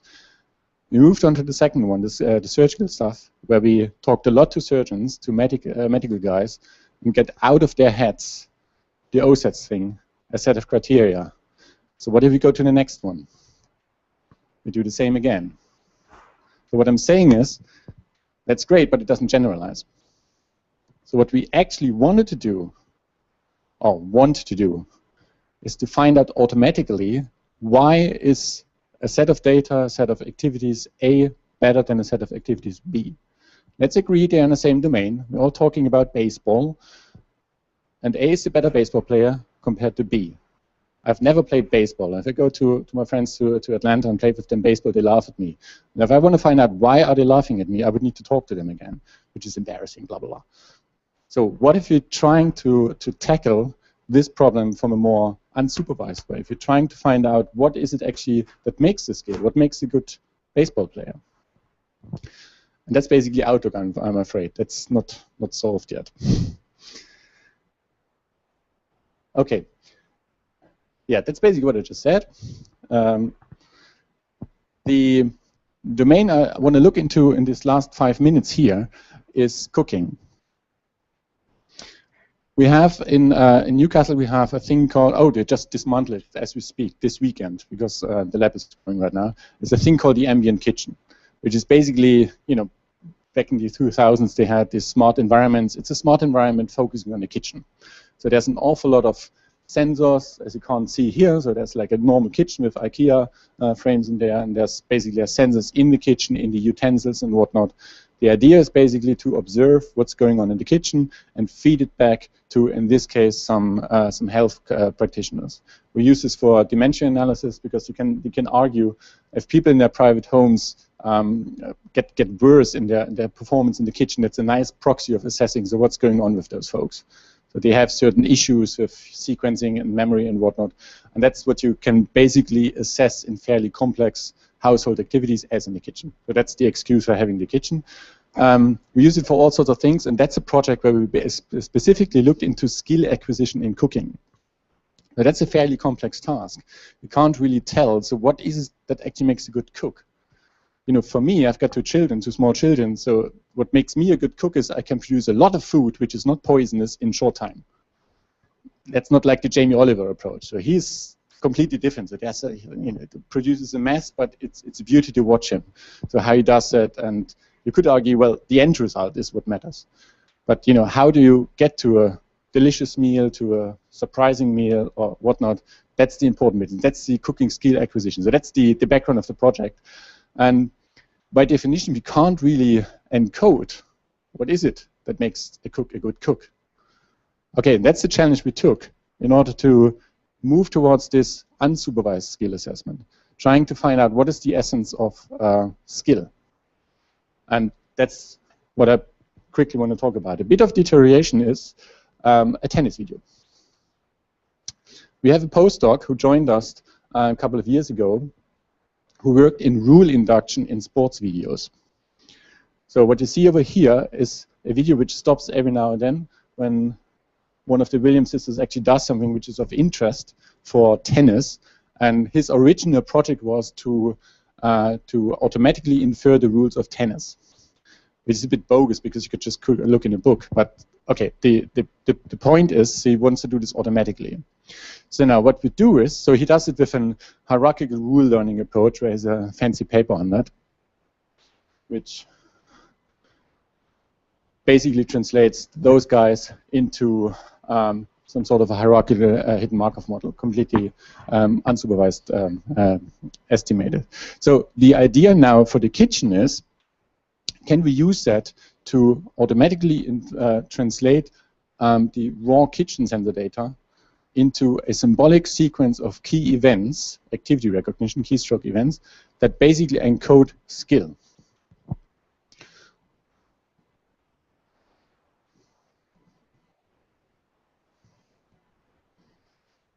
Okay. Pre-processing in this case, we did not use video data in this case. We used the sensor-equipped utensils, but we could totally do the videos as well, the same argument as before. It's a standard pre-processing approach where you basically use the raw data, do some feature extraction, do segmentation, and classification. Okay, so we end up with a symbolic sequence of some 15 key events, key activities you could have in the kitchen, and feed this into a rule induction framework. And the rule induction framework is the same as with tennis. Now for kitchen data, has a complicated long name with multi-stick breaking, Chinese takeaway process, whatnot. Doesn't matter right now. What it actually does, it translates into a hierarchical representation of correlations of relationships between those core events in those time series, as we call it in cooking, right? And based on this topology, we can then, similar to the frame kernel matrices, do a statistical analysis of this representation. All it matters is we need this representation. Do statistical measures over there, and through regression analysis, we eventually can come up with features that are relevant or most relevant for what we call skill assessment. Okay, rule induction metrics are somewhat interpretable. So we have these rule sets. Just believe me. There's a hierarchy of HMMs and the rules in there, and in the end, we can basically define certain statistical metrics like the Kalber-Gleibel divergence per level in this hierarchical representation, and combined prediction accuracies per level, and combined entropy of the induced rule structure, energy, and so forth. A set of statistical features extracted from this new representation, used to score skills. So this is the the study we do, as I said, the ambient kitchen with the sensor-instructed cooked utensils, a number of events, 3 sessions each. So we had 14 participants, each cooking spaghetti carbonara. The idea is basically never cooked in this particular kitchen, and they're all students or very inexperienced in cooking. First session, skill is worse than the second, worse than the third. So the idea is basically over the time of 3 consecutive sessions, spread over the different days, they acquire certain skills. And that's what we're basically trying to judge. And that's all the events we would have in there. Okay, so as I said, we do the rule induction, and based on the rule induction representation, come up with the statistical measures, which we can then put into a regression analysis where we look into sum of squared error. That's a bit more technicality, so effectively we rank these features. And now here's the surprising bit. I know you're waiting for that. If you rank those features, there's an awful lot of features we can actually calculate based on this rule induction representation. It's like some 2,000 or something. And look at the top 10.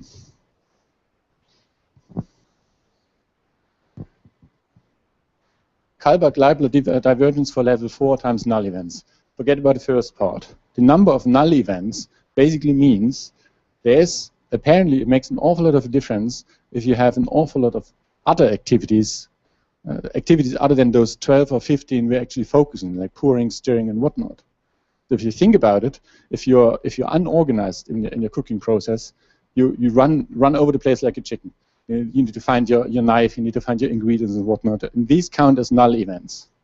So it's not surprising that these null events basically here make the first 2 criteria, the top-ranked criteria for skill assessment. It's not surprising, but we found this automatically. That's the nice thing. That's what I'm saying. Slicing. Slicing requires a bit of dexterity, because if you don't have dexterity, you chop off your finger. So it's also not surprising, like in the next rank, if you like, slicing-related activities and slicing-related information encodes skills as well. Okay, with those guys now, so these are the top 5 now, we can actually visualize what makes, what's the difference between 3 different cooks. So these are basically ranked cooks, so you know, really well, like Jamie Oliver-like cooks or myself over there, and someone in between. And you can see the difference over here, those 5 abstract, more or less abstract, sorry about that, more or less abstract features over here can now be visualized, and you can physically see the difference between the 3 levels of expertise. So you can actually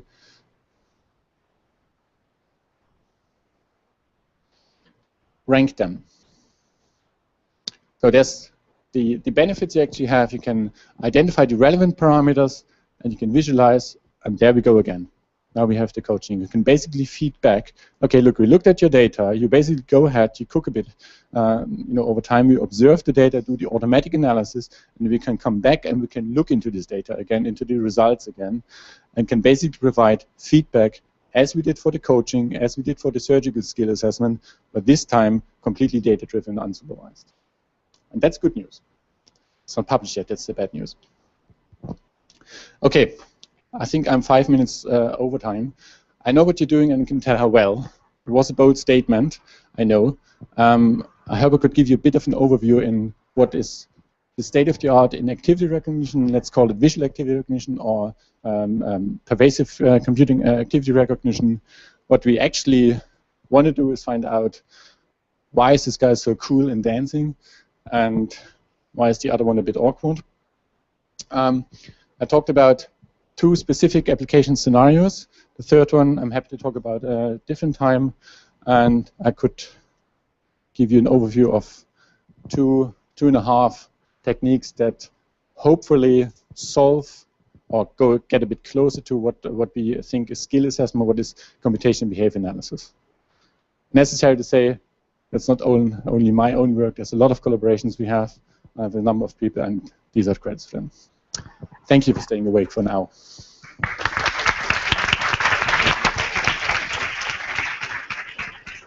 So thank you for your talk. We have time for questions.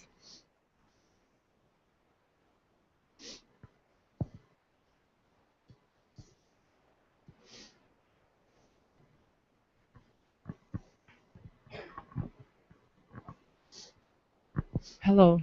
So I just would like to make some questions to check if I understood correctly what you are proposing, right? So the first thing that I would like to Could you understand. speak up a little bit? I'm here on this. Okay, sorry. Yeah. Okay. So the first thing that I would like to check, to ask you is regarding the cooking activity. You already label it, I mean, slicing, chopping. Is this something that is a part of the pre-processing? I mean, is it necessary, first of all, to label the activities or not? The proposal is to analyze the video, and some features will arise. And at the first moment, I don't know if it's slicing or if it's chopping.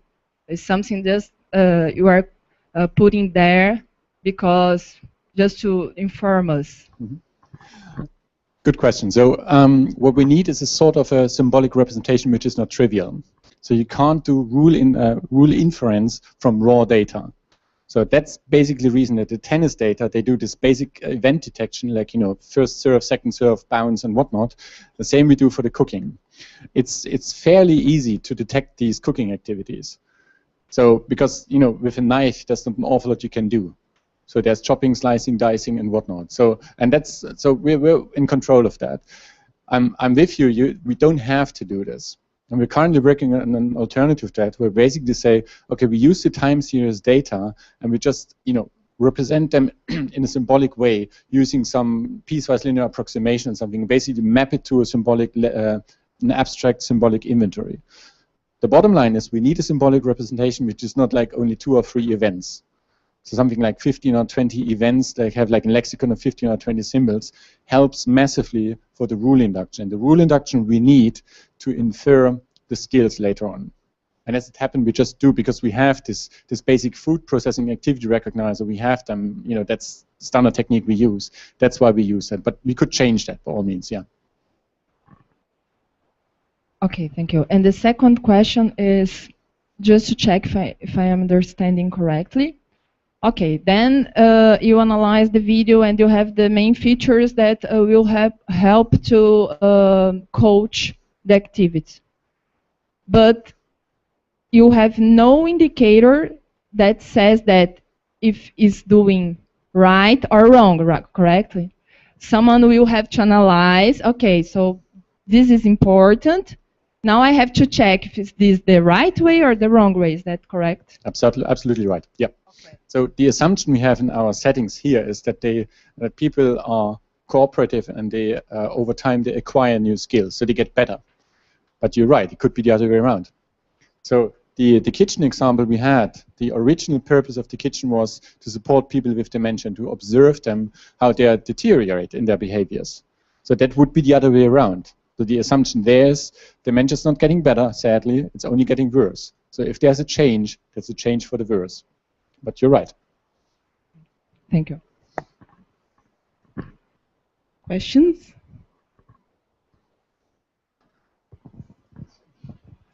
It's a good question. Can you tell us in the climbing data you get from the accelerometer, what kind of feature are you extracting there? And the second question is, since you are learning the signals to perform well an activity, couldn't you use this data to teach a robot to do this kind of activity? Okay, let me answer the first question first. It's easier. The features we use for the climbing one is wearable sensors, and I have a very good student who came up with a Swiss Army knife and feature representation for this accelerometer data, which is basically based on the distribution of the sensor data. It's what bioinformaticians do, so you have the empirical cumulative density function of your data and take the inverse of that, and then you can basically use the coefficients as the representation. So there is, unfortunately, in you know, this wearable computing and pervasive computing, there is no standard feature approach, like, you know, you have edges or whatever you have in vision domain, or in speech where you have the MFCCs or anything. So that's what we use. What people usually do in this domain is you use heuristics. Use like a sliding window and then mean average entropy, energy, and whatnot. So in this case, we use the ECDF representation. On top of that, we use a feature learning approach using some deep learning methods, which takes forever to train, but they are really strong. And so we've used them in different domains in Parkinson's assessment, and yes, so that's what we use. The robot is an interesting question. I don't know, because, well, we did a bit of work in robotics as well, but I'm guessing you're working in robotics as well. Okay, so.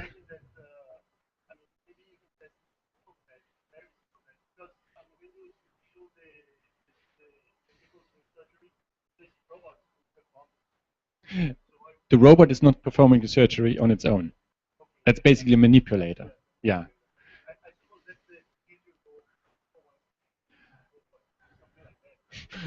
I'm not sure the climbers would actually outsource their climbing activities to a robot, but I know that might be. But robotics, that's a bit more complicated because it involves mechanics and all sort of stuff. But that's a good question, yeah. That's a very interesting technique, and there is a problem domain that I think could be excellent.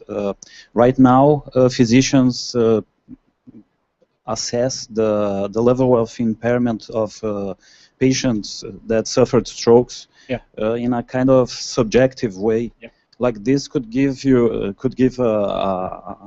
like a scale of impairment. Have you ever considered using it for this problem domain? The PhD students on that starts next week. Oh, great. Seriously. So we have a collaboration with some stroke folks, clinicians, and they are interested in rehab assessment. So if you have a stroke, then basically half of your body is impaired usually. So they have specific rehabilitation exercises, which the patients in the beginning can't really follow because they had a stroke. And you could basically measure the quality of these movements, of these rehab exercises, if you do whatever, in order to get their mobility back using this sort of approach. And the student really starts next week. Questions? No? So let's thank the speaker again.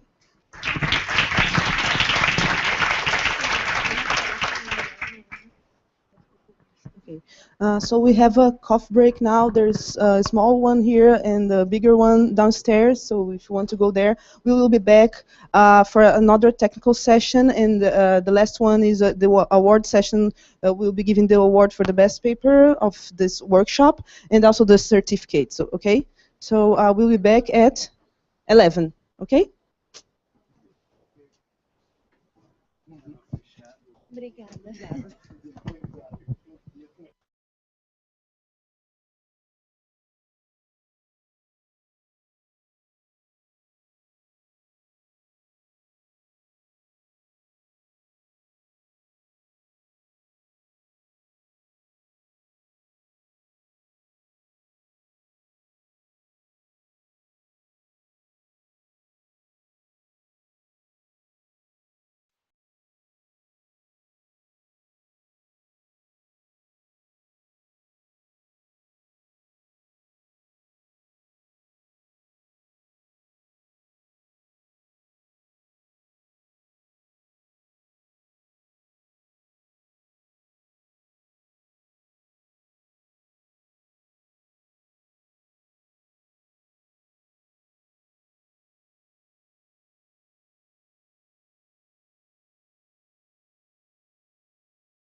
Já?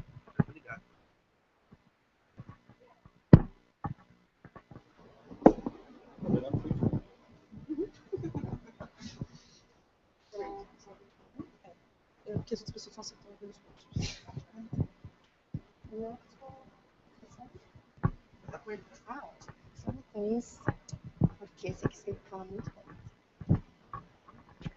Okay, so let's move to our second technical section. We have a full section, so I just would like to ask the authors to carefully watch the time. Okay, you guys have, as you know, 15 minutes, including questions. And I also would like to all of you to stay until the end of the section, because we have the Best Paper Award. And also, I want to talk with you about some publishing issues, so we have some stuff to discuss, okay? Thanks. Thank you. Hi. Hi. I'm going to present a technique for face tracking. It's called Online Cascade Boosted Classifier for face tracking. We are from the Federal University of Pernambuco, and this is a work of my master's student, Thiago Prata. Unfortunately, he was not able to come. Oh, sorry. So what we want to do is to track, but we want to track a specifically object, which we call is a face. And I mean, I'll give you a summary, a little motivation, and we'll talk, an overview of the online cascade boost classifier. And then what we do is we use that combined with another tracking method called TLD, which is quite famous.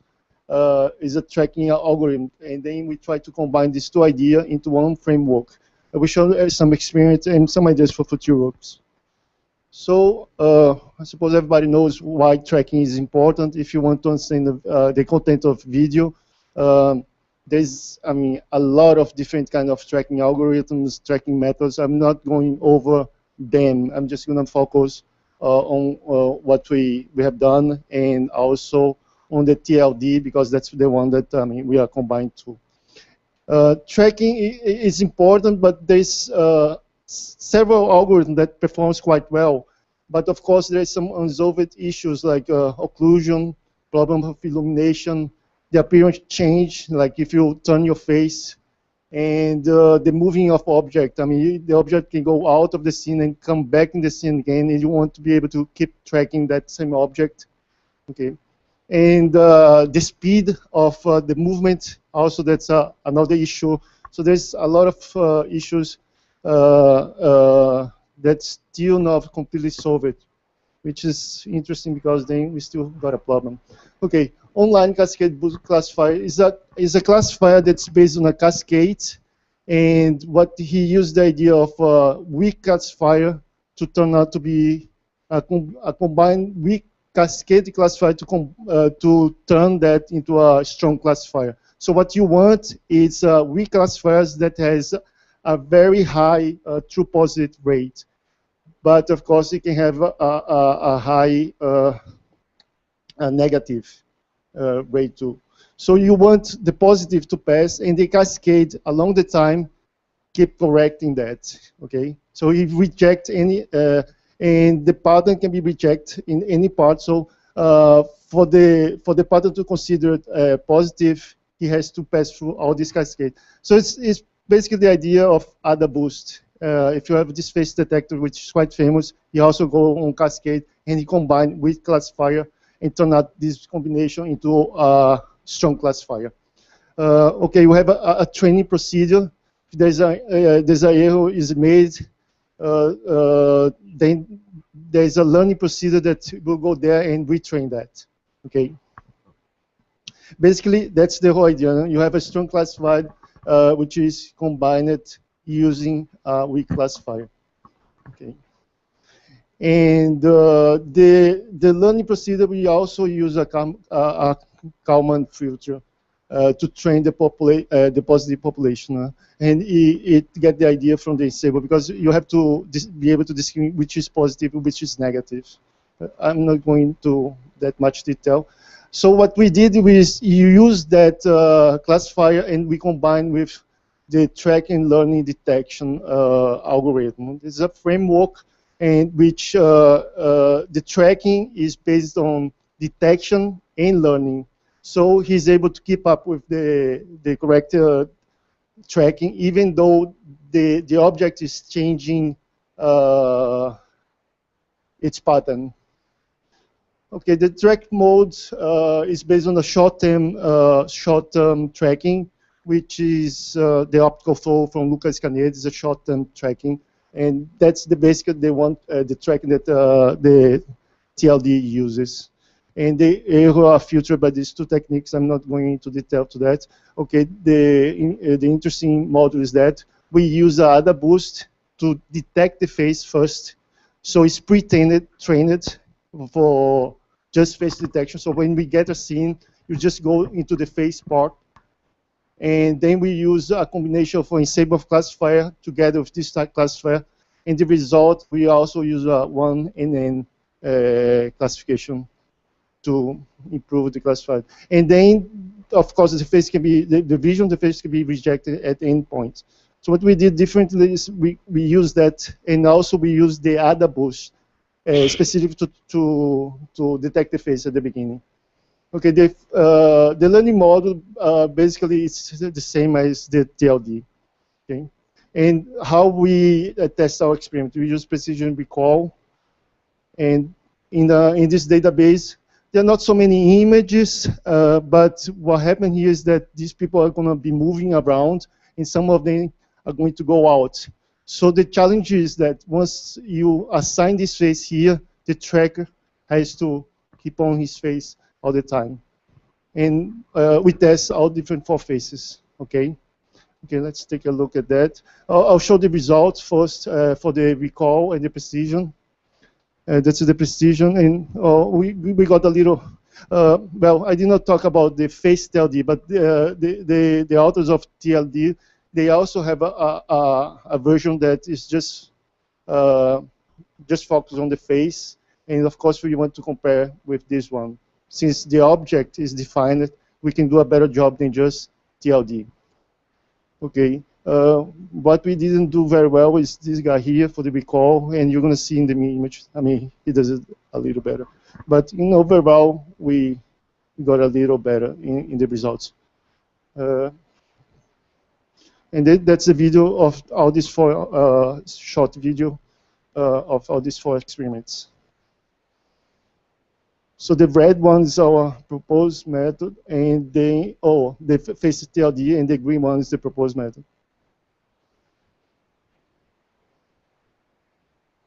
So there's a problem of scale too, that he goes back and forth. And what happens is that we are going to track this another face there. See, the guy goes out, and then the detector has to find the face and assign, okay, that's the same guy. Okay, we commit some mistake over there.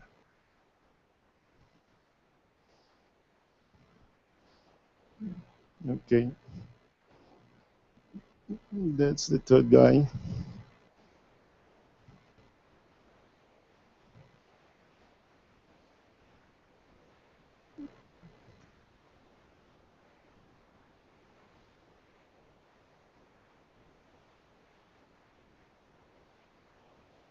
Okay, that he got completely wrong.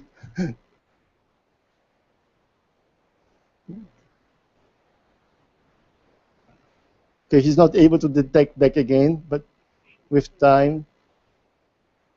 And we point out that the only information that he had, the algorithm has at the beginning, is the vision that you marked at the beginning.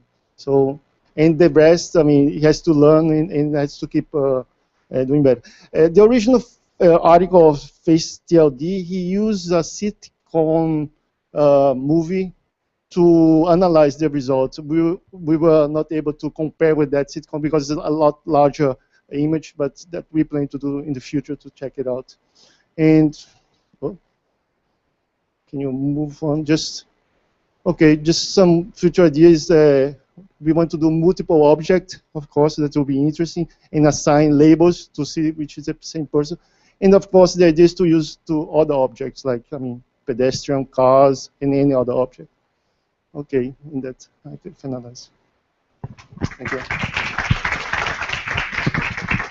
Thank you, Tsang. Very nice work. Any questions? Yeah, very nice. Thank you. Future work, that was exactly what struck me. So multiple objects, multiple faces. What sort of difficulties would you expect if you have more than one face to track? Yeah, you basically have to recognize. It's also, you have to be able to recognize which person it is. And as it is, you don't have like face recognition ideas inside there. Yeah, I mean, for faces, you have I mean, there's a lot of study on face recognition. And what you have to do is you have basically to improve those features. And what the other challenge that I didn't put, this should be real time. Of course, when you run your algorithm, you have to be able to optimize. And we using MATLAB, which is not optimal, so it's not really real time. I mean, what it is it's online learning. So he learns all the features in between.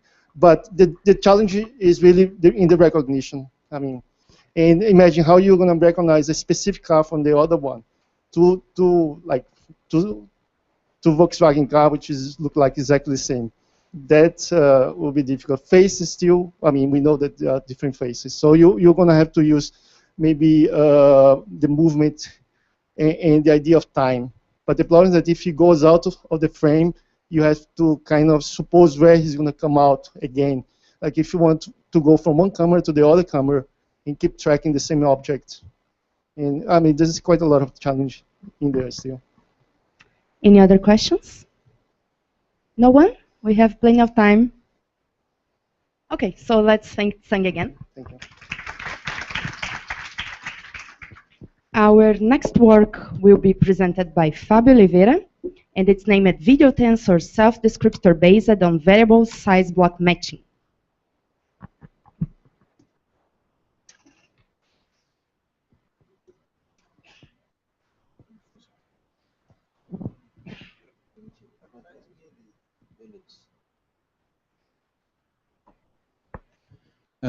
Good morning, everyone. I'm here to present our work, as introduced.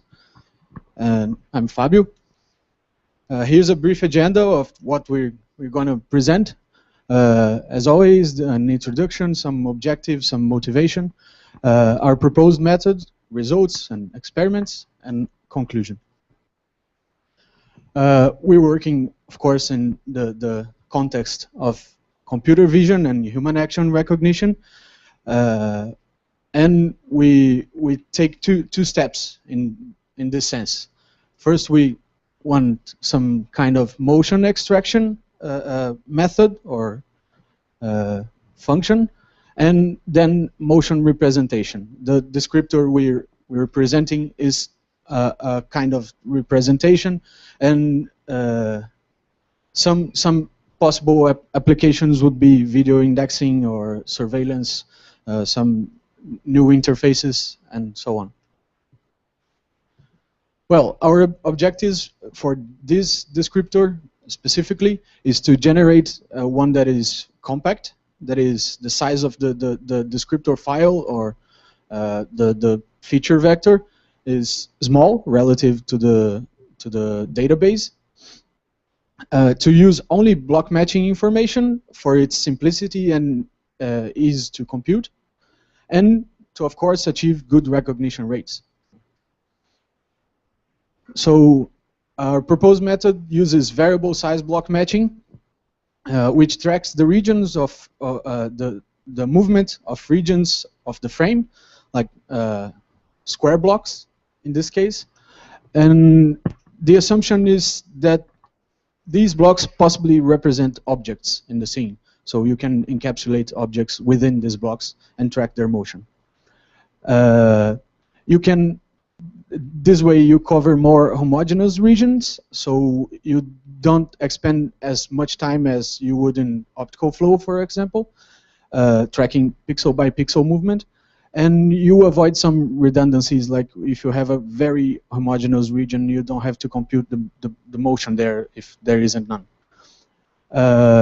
And a set of candidate blocks is given by a search strategy, so you don't need to compute by brute force, like scanning the whole image all the time. And for that, you want to minimize an error function, so you can tell how similar two blocks are.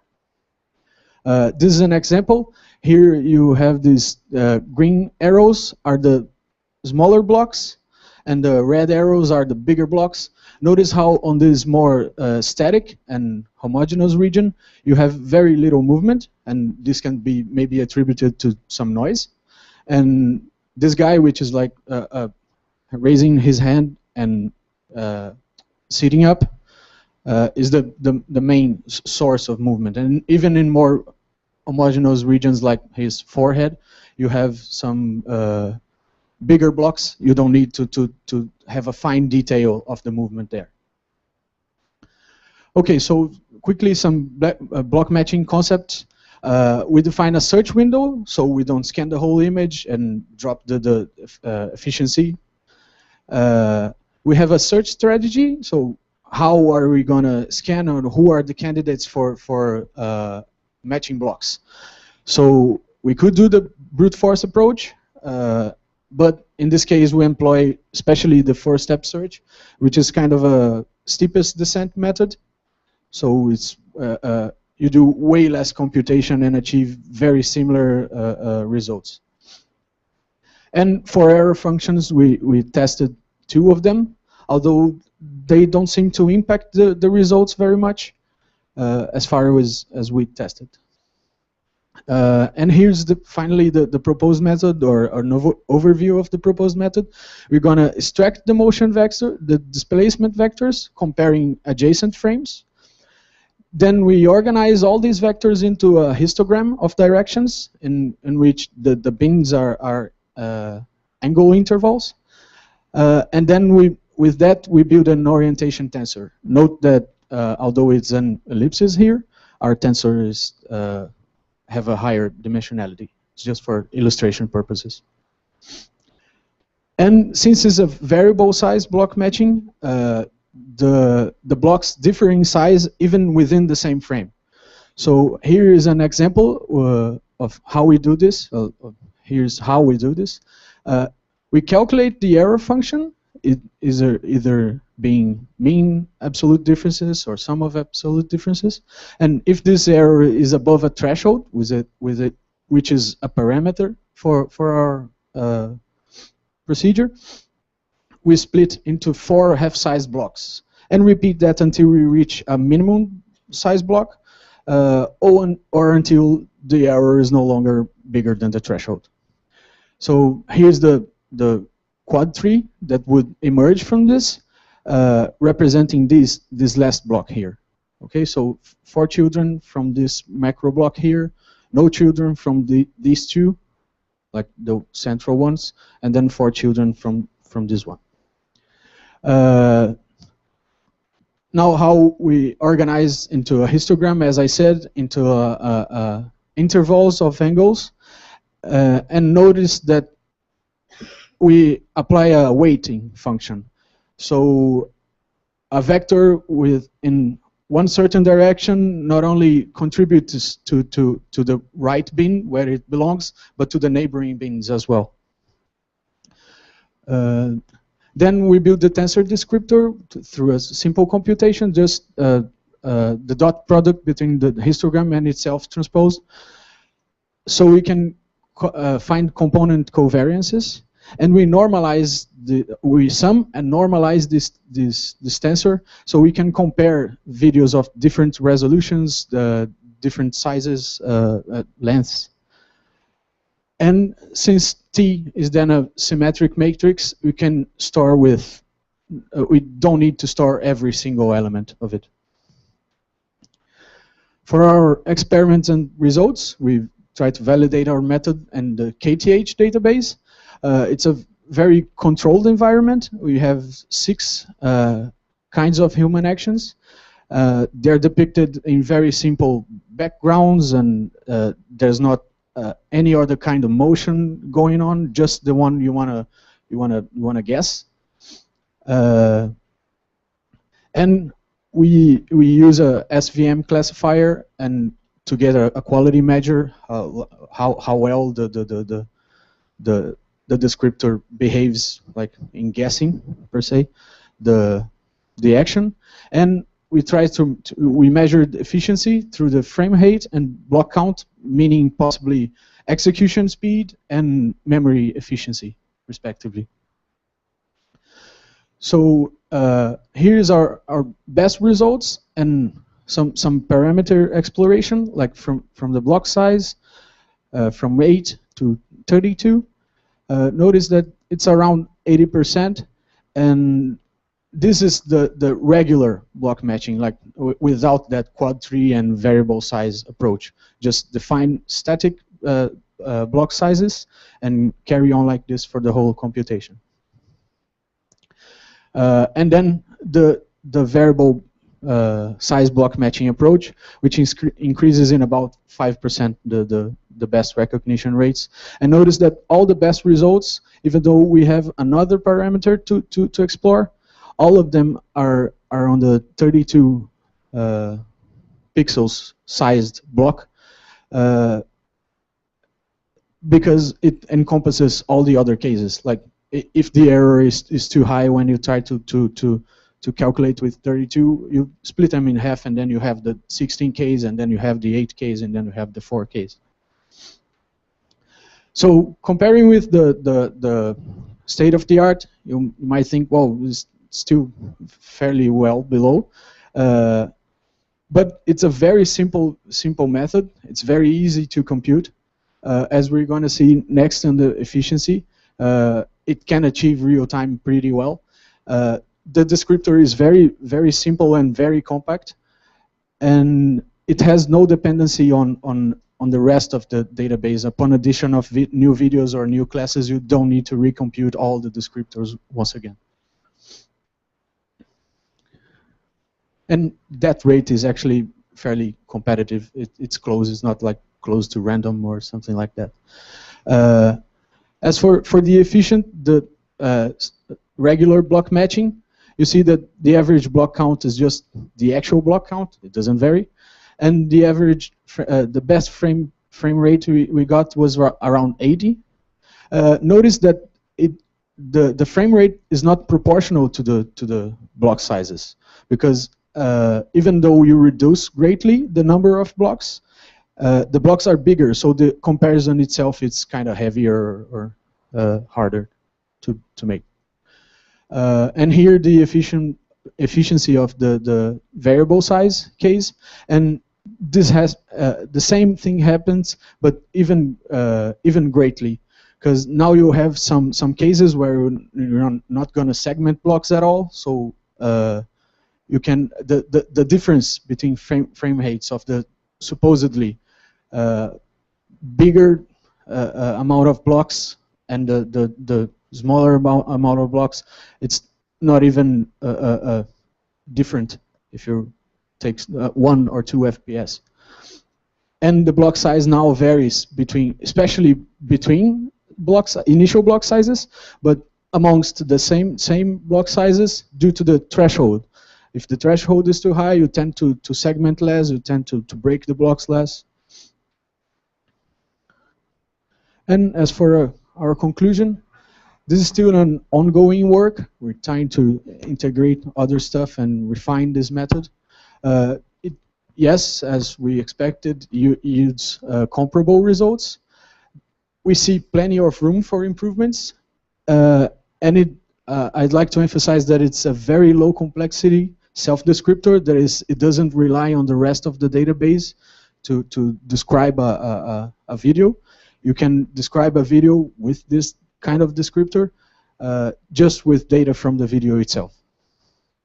As for future works, we have some more parameter exploration. Like more parameters means that you have to take more time to run it all and check them all. To introduce block merging operations, because the segmentation is just by splitting, you might want to merge blocks back or merge them in a way that you end up with a different block geometry, like a C-shaped block or a rectangle, instead of just square blocks. Integration of other hard techniques like interpoint, segmentation, background subtraction, and so on.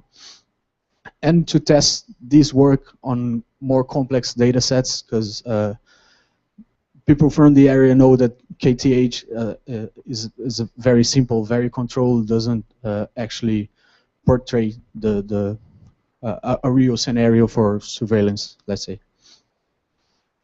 That's it. Thank you.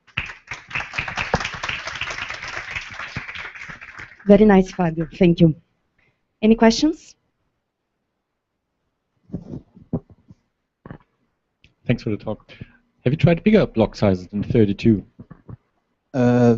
Actually, when I started doing this for my my final project, undergrad final project, I tried with 64, but results were so bad that I just concentrated on 32 and smaller. But I would say that I would need to explore the other parameters to see if I wasn't doing something wrong, or if I was not thorough in exploring the 64. I'm asking because in your results it looks like a monotonic increase, and the last one, the 32, the threshold 10, was the best result. So why stopping there? That's why I was asking. Yes, yes. Any other questions?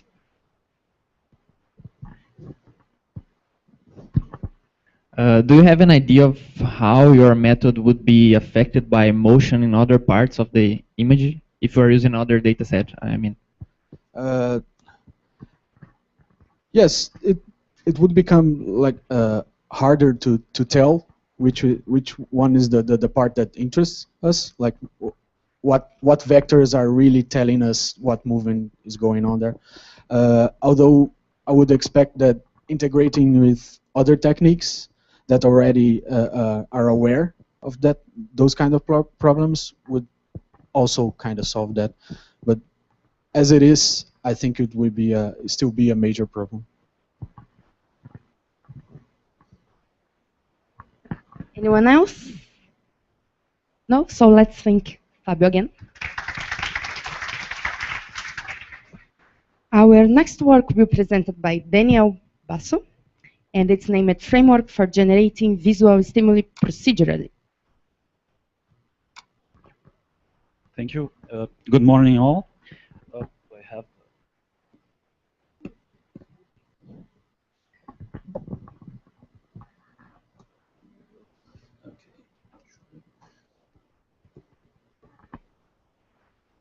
Okay, good morning, all. Before I start talking about the actual work, I'm going to give you the context in which this work was developed. It started in a project to gain insight about human visual perception, and through psychophysical experiments, neurophysiological data, and computer modeling. And basically, it was established in a workflow to capture motion data and to then generate visual stimuli for to apply for psychophysical experiments with human subjects, and to use this same kind of stimuli for computer models. There is a difference between these two kinds of stimuli, because in psychology, most of the kind of experimentation that is done is with a lower, a kind of stimuli that is really poor in terms of information. It is just, it's called point light walkers. That is just the motion is represented as 13 points of light, one in the head and 3 in each limb.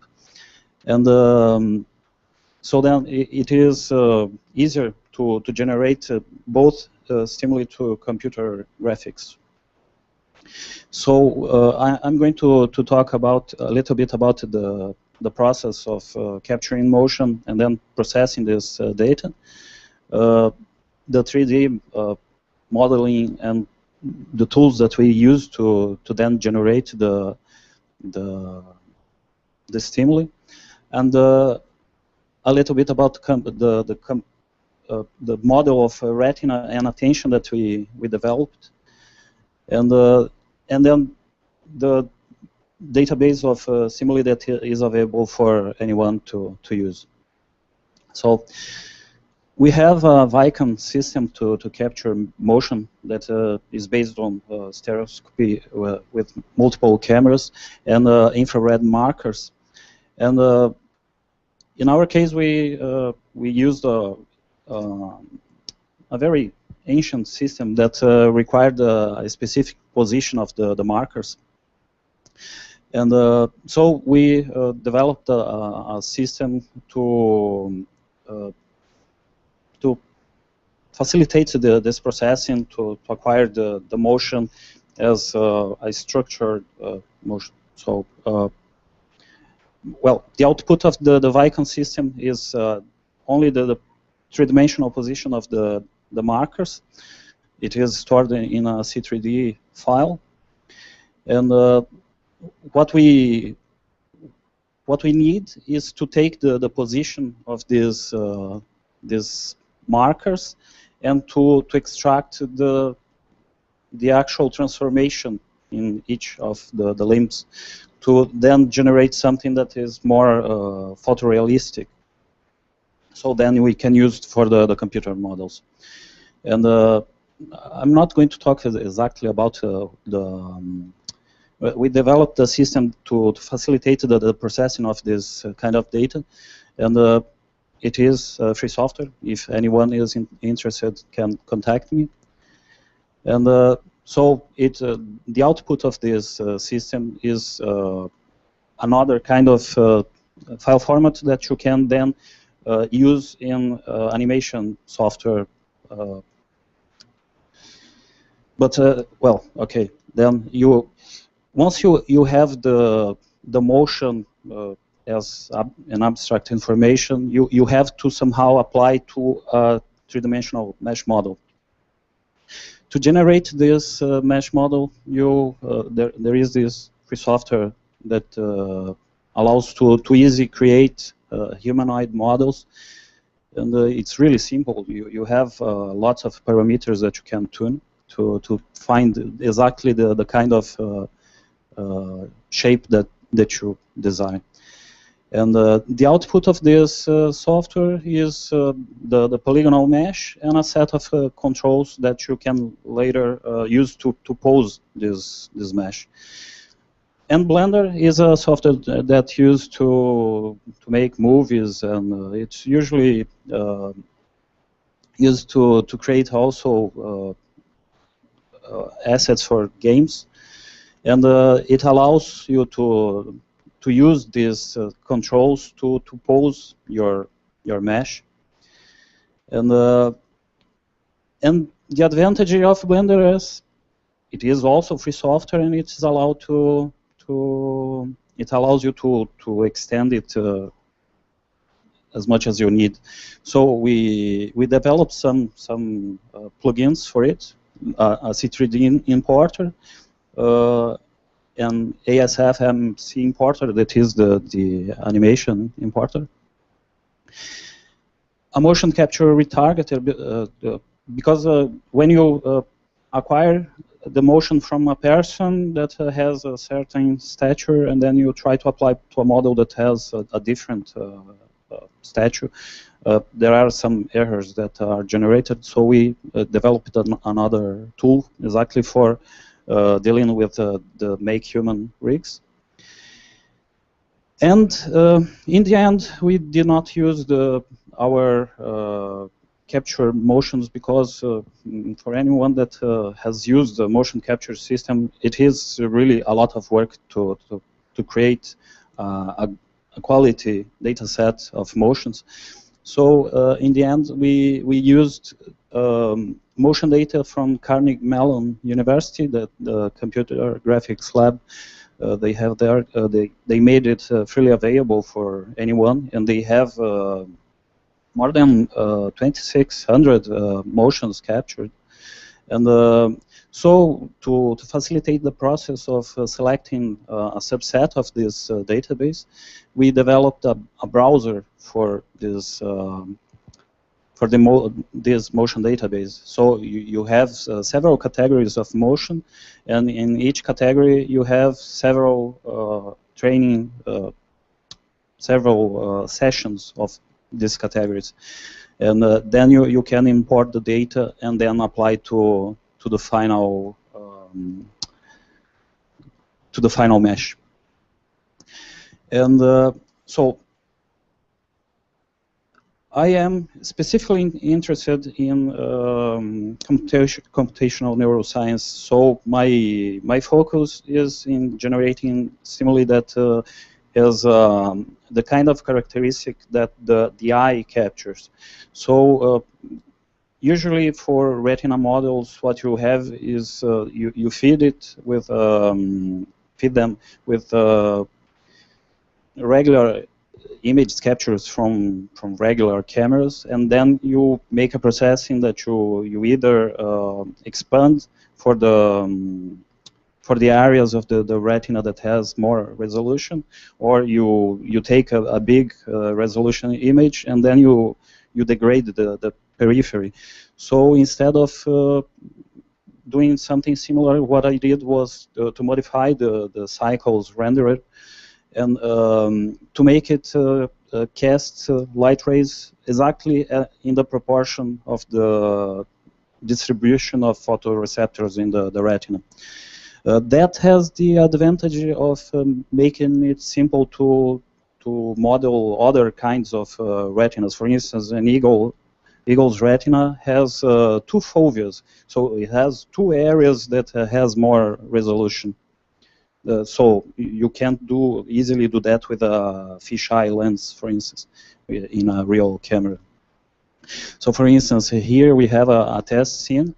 This is what we usually perceive like the world is linear, but actually what the retina captures has much higher resolution in the center, in the fovea. And the Blender allows you to control the focal length. So beyond the property of the retina, you also can model the contraction of the iris, and so you can have this depth information encoded in the generated image. So a little bit about the visual system and what we did then to control how the eye behaves. The retina is the first step in processing in the visual system, and it does a lot of processing, like all the feature extraction of our visual system is done in the retina, and it has a complex neural circuitry, and these amacrine cells are the ones that actually implement some algorithms, like for luminance opposition. Actually, luminance opposition is done in the bipolar cells and horizontal cells. But for all the other features, for instance, for color coding, for local motion detection, for directed motion detection, and lots of other stuff like texture motion detection, and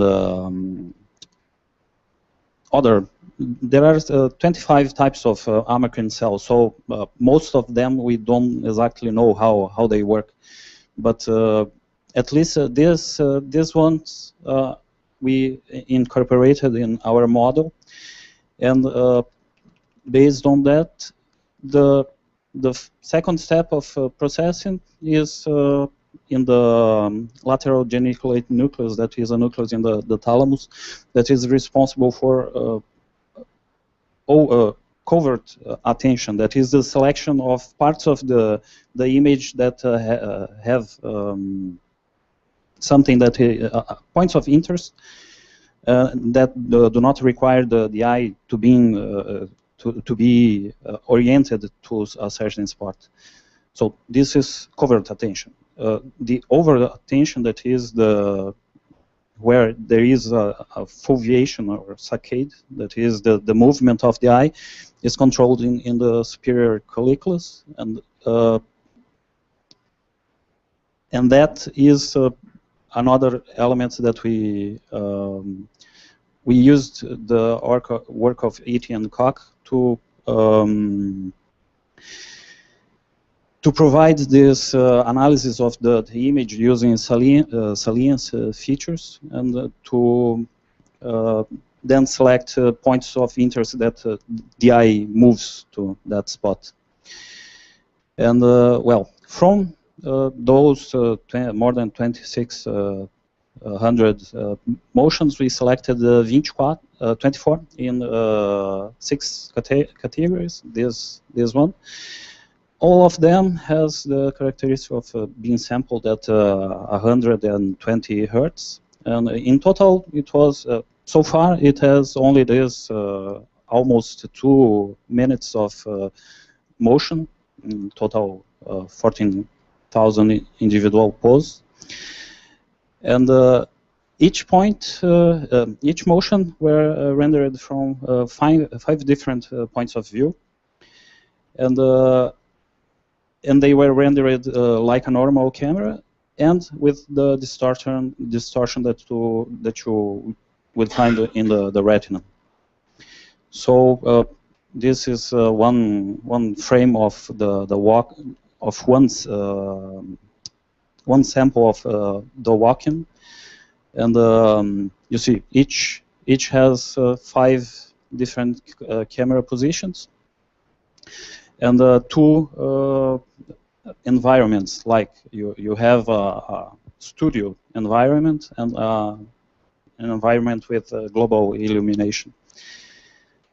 And yeah, that's pretty much it. We can show the video now, the normal.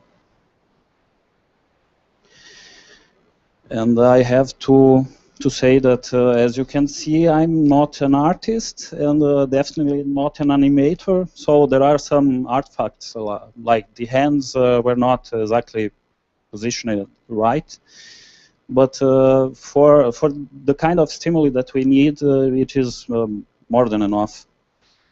And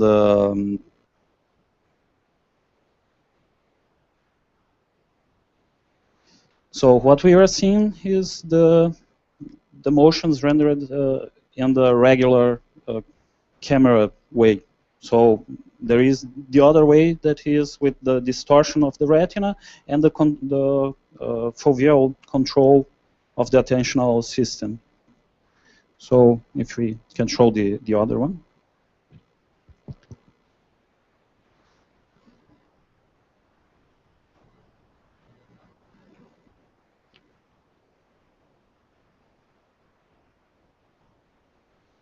So it's not exactly comfortable to watch it, but actually that is what your brain is receiving like right now. You are constantly making saccades to find points of interest in the visual scene that you are experiencing. So here you can see that you have much more resolution in the foveal area. And the whole visual field extends much larger. It's like 120 degrees. But the foveal area is really small. It's like 1 or 2 degrees. And so this is what is will be fed to the model of cortex that I'm not going to talk about it here. But so the idea is that though this data set of motions can be used for regular computer vision algorithms, and then for for my case of computational neuroscience, with the additional advantage that we have all the information of the positions of the joints, and we can then generate point light walkers for psychophysical experiments. And everything is free software or licensed through the Creative Commons, so everybody that is interested in contributing is welcome to do it. So thank you all.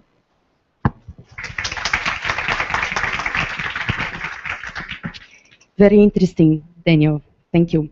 Unfortunately, we don't have time for questions, but Daniel will be here in the end of the session. So let's move to the other work. It will be presented by Luciano Oliveira, and it's named Analysis of Human Activity by Specific Energy of Movement, Volume in Hemiparetic Individuals.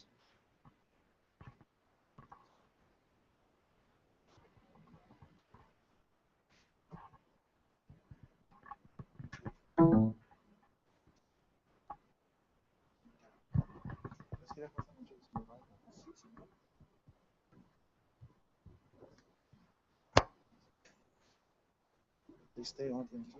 Não.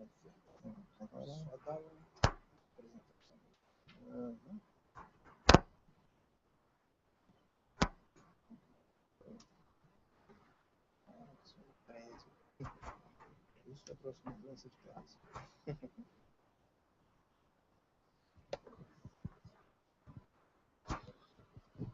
So, good morning. My name is João Paulo Vieira. Luciano Oliveira is not here. But the work is Analysis of Human Activity by Specific Energy of Movement Volume in Hemiparetic Individuals. And the other authors are Diedre Carmo, Hildo Ferreira, José Garcia, Luciano Oliveira, of the Federal University of Bahia, and we are from the iVision Lab, and Luciano is the head of the lab. Our work is supported by FAPESB. We are from Salvador, the city of the next CIBGRAPH. So our lab is at the Polytechnical School of the UFBA, and it's part of the team. So, what is hemiparesis? Hemiparesis is a very common condition, health condition, that's caused by several health diseases like cerebral palsy or brain injury and stroke. And the stroke is a leading cause of death and functional dependence in the world. For the World Health Organization, expects for the next year 18 million new cases in the world. So about 60 to 80% of the people who had stroke diagnosis will develop hemiparesis and these kind of problems. So you have a video here. The patient authorized the video. So some functional problems are expected in these patients. So in standing, in gait. And the physical therapist has to do a corrective functional diagnosis to plan and rehabilitate correctly these patients. Okay. The functional diagnosis has as the main focus the human movement, and the human movement has some particularities. It can be performed in one or more anatomical plans and using one or more joints, like the elbow flexion, for example, with one joint in one anatomical plan. When we do movement in a complex way, in a task-oriented way, we call this as activity, like a reach, like run or play soccer. This is here is the most problems with these patients. Yeah? So the main problem in the evaluation and treatment of neurological conditions like hemiparesis has been the lack of outcome measures concerning the human functional movement. What kind of instruments the physical therapist has to have to establish this functional diagnosis. So the surface electromyography, accelerometers, and video analysis that provides variables like trajectory, speed, and joint angles measurement. Another way, more complex systems like Qualisys or Vicon are considered the gold standard methods to measure angles, distance, but they are very expensive. In the Bahia, we don't have any one of them. So they are called marker-based systems, as the colleague has talked before me. And we have a problem when we put these markers, because we need to check the anatomical points to place these markers. So these systems and the other instruments tell to us variables like distance, forces, and angles, but they do not solve the problem of quantification and categorization of the human activities. So it's an open problem. In the clinical practice, the physiotherapists use rating scales like the functional independence measure that qualify the movement with an appraiser observing the movement and getting a note for the movement, like beginning 1 to 7. In this scale, we have another scales. So this scales has a problem too, because we have subjective input in this evaluation.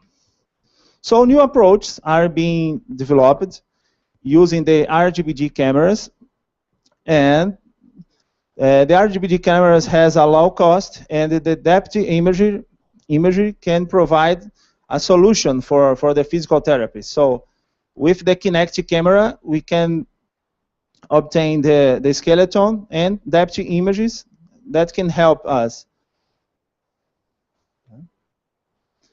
Some works has compared the marker-based systems like Vicon with Kinect, that is called markerless system. So Bonachar and colleagues studied simple plans movement with the RGBD camera, sorry, and they find that the range of motion of the joints were different. It's because the skeleton provided by the Kinect has no markers and is not precise at all. But the reproducibility of the movements was statistically similar. So we don't try to use the range of motion with these cameras, with the RGBD cameras. Other authors compared MBS system with Kinect, and they measured timing and gross spatial movements, and they find accuracy between the two systems. And Chen and colleagues made a survey providing various methods to body segmentation, tracking, and others. So how is our proposal? How to measure physiotherapy treatment performance to solve the problem to evaluate the activity movement. When the human being made an activity, they try to reduce the energy cost. But the energy cost today is evaluated with two methods more commonly. The maximum oxygen consumption, that evaluates the all body consumption of oxygen and the energy cost. The metabolic equivalent, that consider with how a base 1 MET, it's the energy consumed while sitting at rest, and we have some tables to calculate the METs spent with another activities. And the proposal is to use the specific energy. That's a variate of the calculate of the Kinect energy. That consider the mass is constant in the body. So we have the integral of VdV and this measure. Our proposal is based in the reachable workspace. That is a framework that represents graphically the movement, the volume movement boundaries. So when a patient do an activity like read something, they can do this activity with many paths, different paths, sorry. The human being in a normal situation always choose the best path. That's called the minimal distance with the minimal energy cost. So we have a example here. It's not a patient, it's a colleague. But to take this paper in the best path, he took the movement linearly. The patient has problem with the muscle strength, so they adopted some muscle strategies with compensations, and this leads to a major energy cost. So it's more an example. There are infinite ways to do these movements in the patient by the patients. So the reachable workspace promises to us calculate these ways. What is our proposal? It's make a pool of RGBD cameras. We try to start with 3, but in the lab today, in the next Monday, we started to work with 4 of them to cover the body in the 360 degrees. After that, using off-the-shelf methods, establish volume reconstruction, data stitching, and then segmentation of the body parts. It's our structure today. We have four Kinect cameras connected to a computer. A new computer because the Kinect consumes over 70% than a USB hub. So we have more than one hub here. And we can see today, it's a beginning work, the 4 images in the same time. Our plan is, after the volume reconstruction, tracking of the body parts, building the volume movement, and then calculate the specific energy in a way like that. So we have 3 or 4 cameras, how I said. The patient is in a center of a circle with 4 meters of diameter, and we can calculate the volume of movement and then the specific energy, comparing before and after the treatment. So, how I said, it's a beginning work. And the next phase is build the apparatus to develop our method and quantify its performance. Thank you.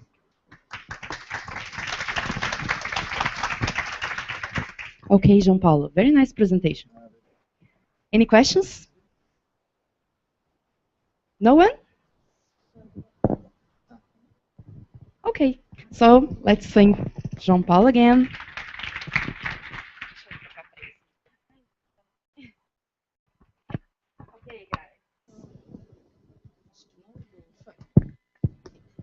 Okay, guys, Best Paper Award. Chun, chun, chun, chun. I think Samsung was very generous. They sent us the newest top-of-the-line Galaxy S5 with 4G and dual chip. I think this was put on sale in Brazil just about 20 days ago, I guess. And it's going to be yours, I mean, from the best author. So, almost forgot. So first, let's talk about our publishing issues. As you know, this is the first edition of the workshop, and our papers won't be published together with the CIBGRAPH papers, right? So one of the possibilities, Asla talked to me about just leaving the papers. I think that they have a kind of a digital library here at FGV, so the papers would be there. I think this is not a very good option. So the second option is publishing at Springer. So I don't know if you guys saw, but there is a guy from Springer. It's the Cultural Center. So I was already in touch with him before the workshop. And this is the deal. There is this series, it's named Communications in Computer and Information Science. So they basically publish the proceedings for the conference, and this is for free. So if we decide to submit all our papers to this series, let's say, all of the papers will be available in the Springer website. So you will have a publication indexed by Springer. I think this is nice. The problem is they are asking us for a minimum of 200 pages. So what I did is that I have one PDF with all of the papers, and now this PDF has only 40 pages. Otávio yesterday did us a favor. As you know, our template is a double column, and also it's an A4 page, right? It's A4. For this publication, we have a single column, and also the page is much smaller. So when what Otávio did yesterday, he took one of our papers, an 80 pages paper, and changed it to their template. So 80 pages turned into 18 pages, just by changing the template. But even if we have 18 pages for each of our papers, we still don't have 200 pages. So one idea is to invite people to write tutorials for us. Another idea is to ask Thomas to also write a kind of tutorial, but we can talk about this later. But even if they write, let's say, 20 pages tutorials, we still don't have 200. So what we have to do, and you guys don't have to say yes or no right now, the authors, okay? So ideally, all of our papers should have at least 10 pages. 10 pages considering CBGRAPH template, because 10 pages will turn into 22 or 23 pages, and then with all the papers plus the tutorials, we will achieve 200 pages. Okay, so I think this is a good deal. If we have an indexed publication, we can ask for copies for the qualis. So next year, if we have the workshop again, the workshop will have a qualis, and the publication will be indexed, so everything will be nicer. So this is the possibility. We can discuss about other possibilities. If you guys have any ideas, please come to talk with me. But I think this is a good option. It's a good option we have for now. So what's going on right now?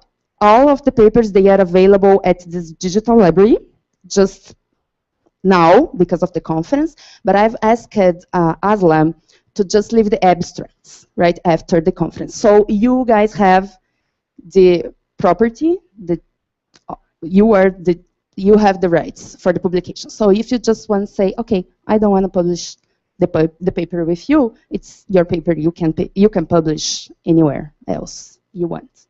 Okay? Any questions? Not questions, but yeah, about the price. Yeah, may I? Yeah, no, just some words. Okay. Eu vou falar primeiro. Ah, tá bom. Porque o que eu queria falar pouco era sobre. Letícia wanted to say something about the award, but I will say something else before. I have the certificates here for you guys. And also, Jorge, who is the person from Springer that's here, he gave me this card, and there is this QR code here. And so I will give this to you.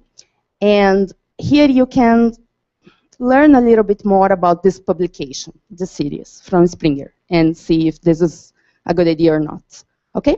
So, certificates. José Bins Filho.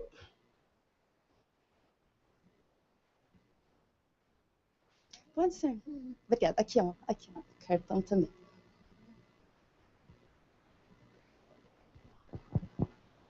Next one, José Elias.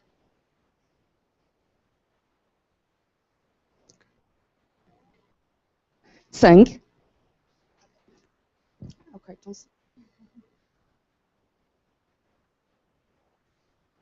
Sang. Já tá? Já tem. Okay. Next one. Fábio. Fábio, there.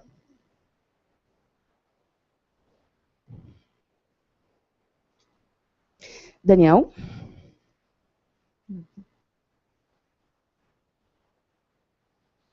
And finally, João Paulo.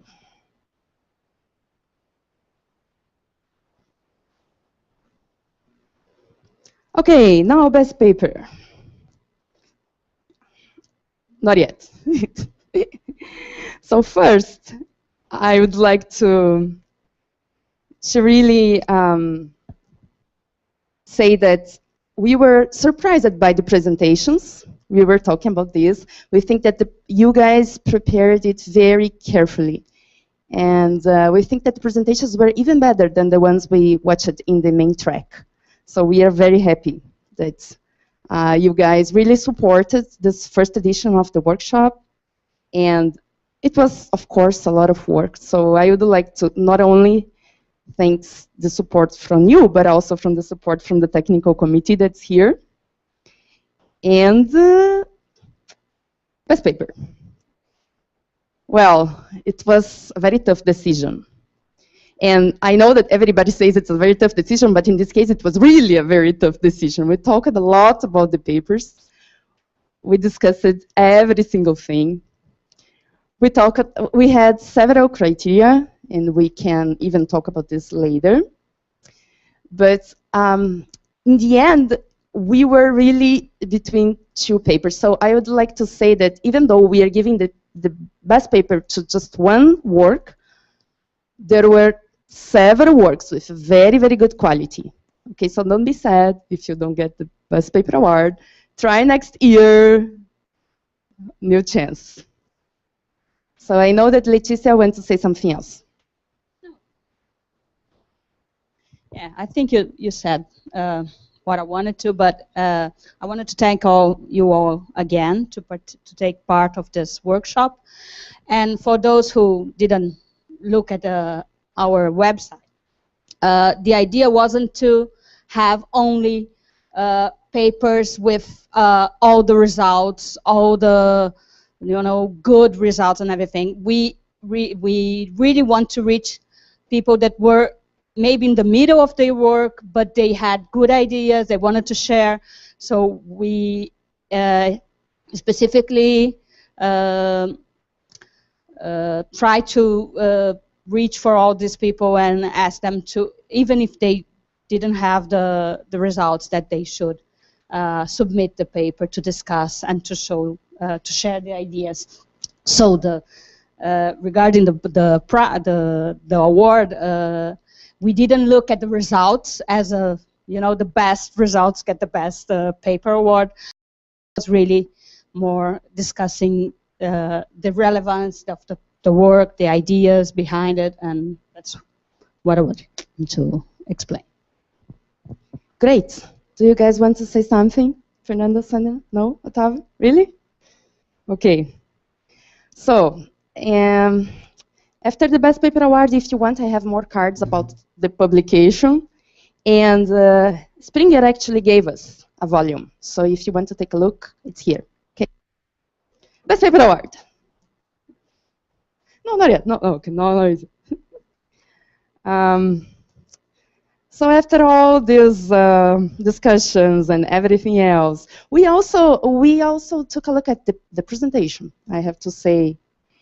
And the winner is Video Tensor Self-Descriptor based on variable size block matching. Fábio Oliveira, come here.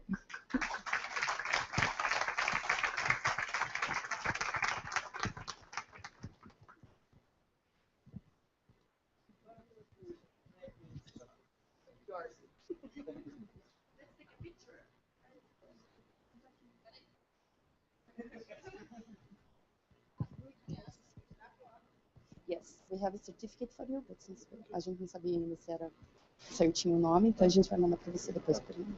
E eu também preciso do seu CPF, nome e endereço, porque vamos emitir nota fiscal no seu nome, para garantir todas essas coisas.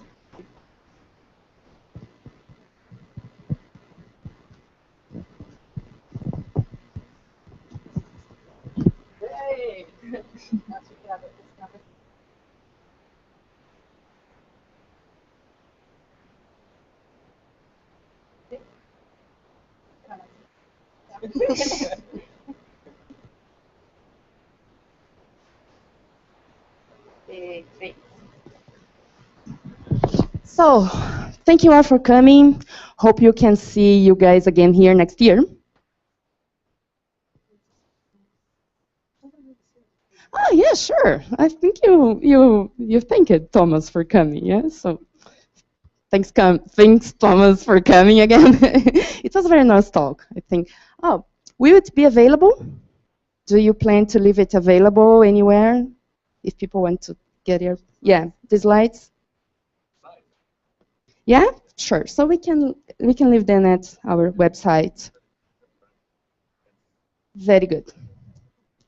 Thank you guys again. Thanks everybody, and hope to see you all next year.